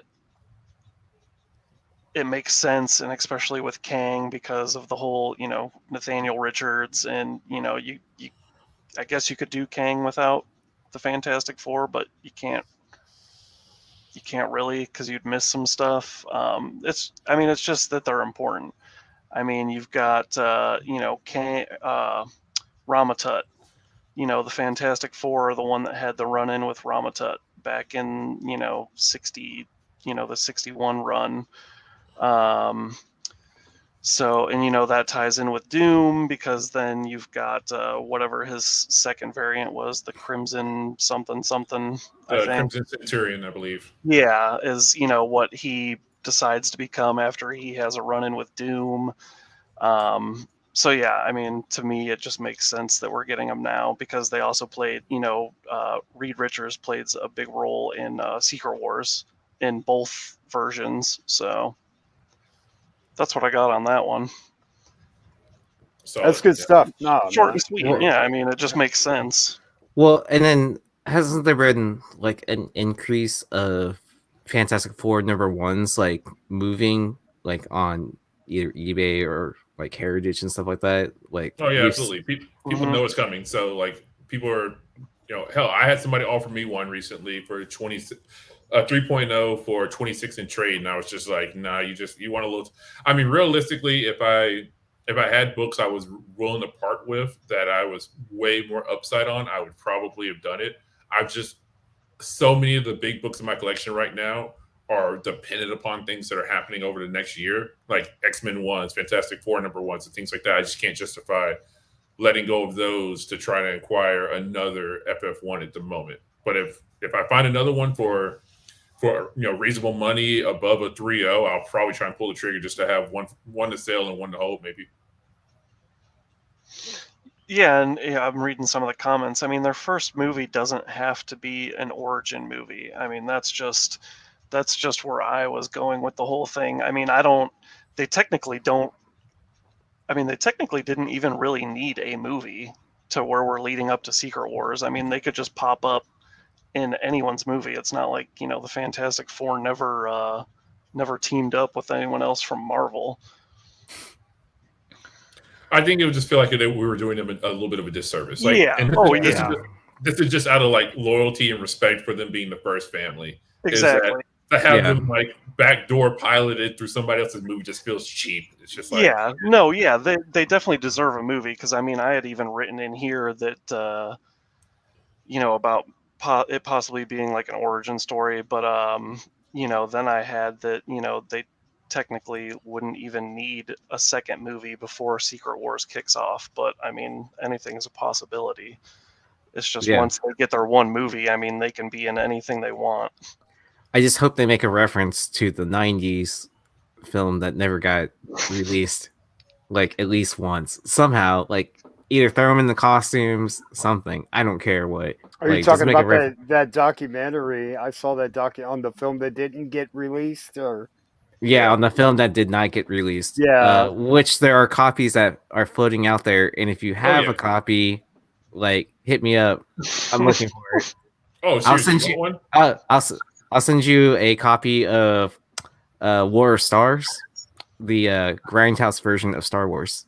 I mean, if you got a VHS, I got you, man. I bought one of those back at one of my, shout out to Heroes Con in Charlotte back in the 90s. I bought a copy of that on VHS back when you would walk past, like back when you could sell bootleg shit at a con. Like straight up, there was a guy in like Vulcan gear, or like, he was a Klingon in a booth with a TV VCR combo playing the bootleg tapes of like, superhero films. Like he had the he had both copies of that shitty Captain America film. He had nice. Yeah, he had all those like New Horizon, Roger Corman, New Horizon films, like stuff, because that's who had the rights to all that early Marvel stuff. Was Punisher, Captain America, and the Fantastic Four were all under New Horizon Corman films. And yeah, so I have a copy back at my parents' house somewhere. Probably it has like a stick-on label on it, like straight bootleg, VHS copy. But I think I might be able to find it and get it to you. I still remember that Captain America big shield frisbee. Oh, it's so bad. It was a big ass frisbee. He needed both hands to. The ears. Instead of having the ears come through his like cowl, they were attached to the actual cowl. It was like, what the fuck? Like, it is so good, it's bad. Like, I mean, so bad it's good to watch. Like, it is. Oh god, it was so terrible. Didn't they do like all those Steve, characters? Didn't they do all those characters to like the new, like a new Avengers trailer soundtrack, and it was the old man that was great. Yeah. But anyway, I was gonna say one last thing around that same vein. So this weekend we're gonna have Jonathan Majors and Shimalu are gonna be on SNL. I hope to God they redo that old segment from the Bill Murray days where they had the Superman had the party, and they redo. Oh it. yeah. I really hope they redo that with the. It's like, so Ant-Man. So you got the proportionate strength of an ant, huh? I mean, that sounds like a great power. Yeah, here. Oh, tell Hulk about your power. Ant-Man, tell him about his powers. Like, I just hope they redo that sequence again, because you can't not have two guys in the MCU on your show and not redo that classic segment. So some good stuff. Yeah, so I think this is probably the longest roundtable we've had, like to date. Probably. I mean, we still we got to do a part 2 at this point. Well, yeah, I mean, so I kind of knew that we would, it would continue on. So I think if we don't continue the conversation next week, I'm sure we'll, skip a week or something like that, and just, talk about more of the releases that are going to happen in 2023, and pick some more books that, the books that we're hedging our bets on for, when previews drop, or right before the series drops, or as the series is dropping. The amazing thing is that my internet survived for almost 3 hours. So I was impressed. I was just like, kind of like, man, Nico must have gave you a bonus or something like that, instead of like, or shared some of his bandwidth. So it got choppy a couple times when people were talking, and I'm like, oh no, but we survived. No, you helped up, man. You've got that soothing sound, Josh. Like you ought to be on radio at like midnight. It's my 2 a.m. What's going on, guys? All right, thanks, Six Boy. I'll check my message, or thank you, Steve Sushus. Sorry if I butchered that. I'm like the worst at names. All right, but anyways, this was a great roundtable discussion. I'm sure we'll keep on bringing more and more information every week. We're going to keep on trying to keep our content fresh. We are going to do The Price is Wrong again. And then the following week, I'm going to try to have a different game. We'll see what I can come up with. But until next time, we'll catch you on the flip side.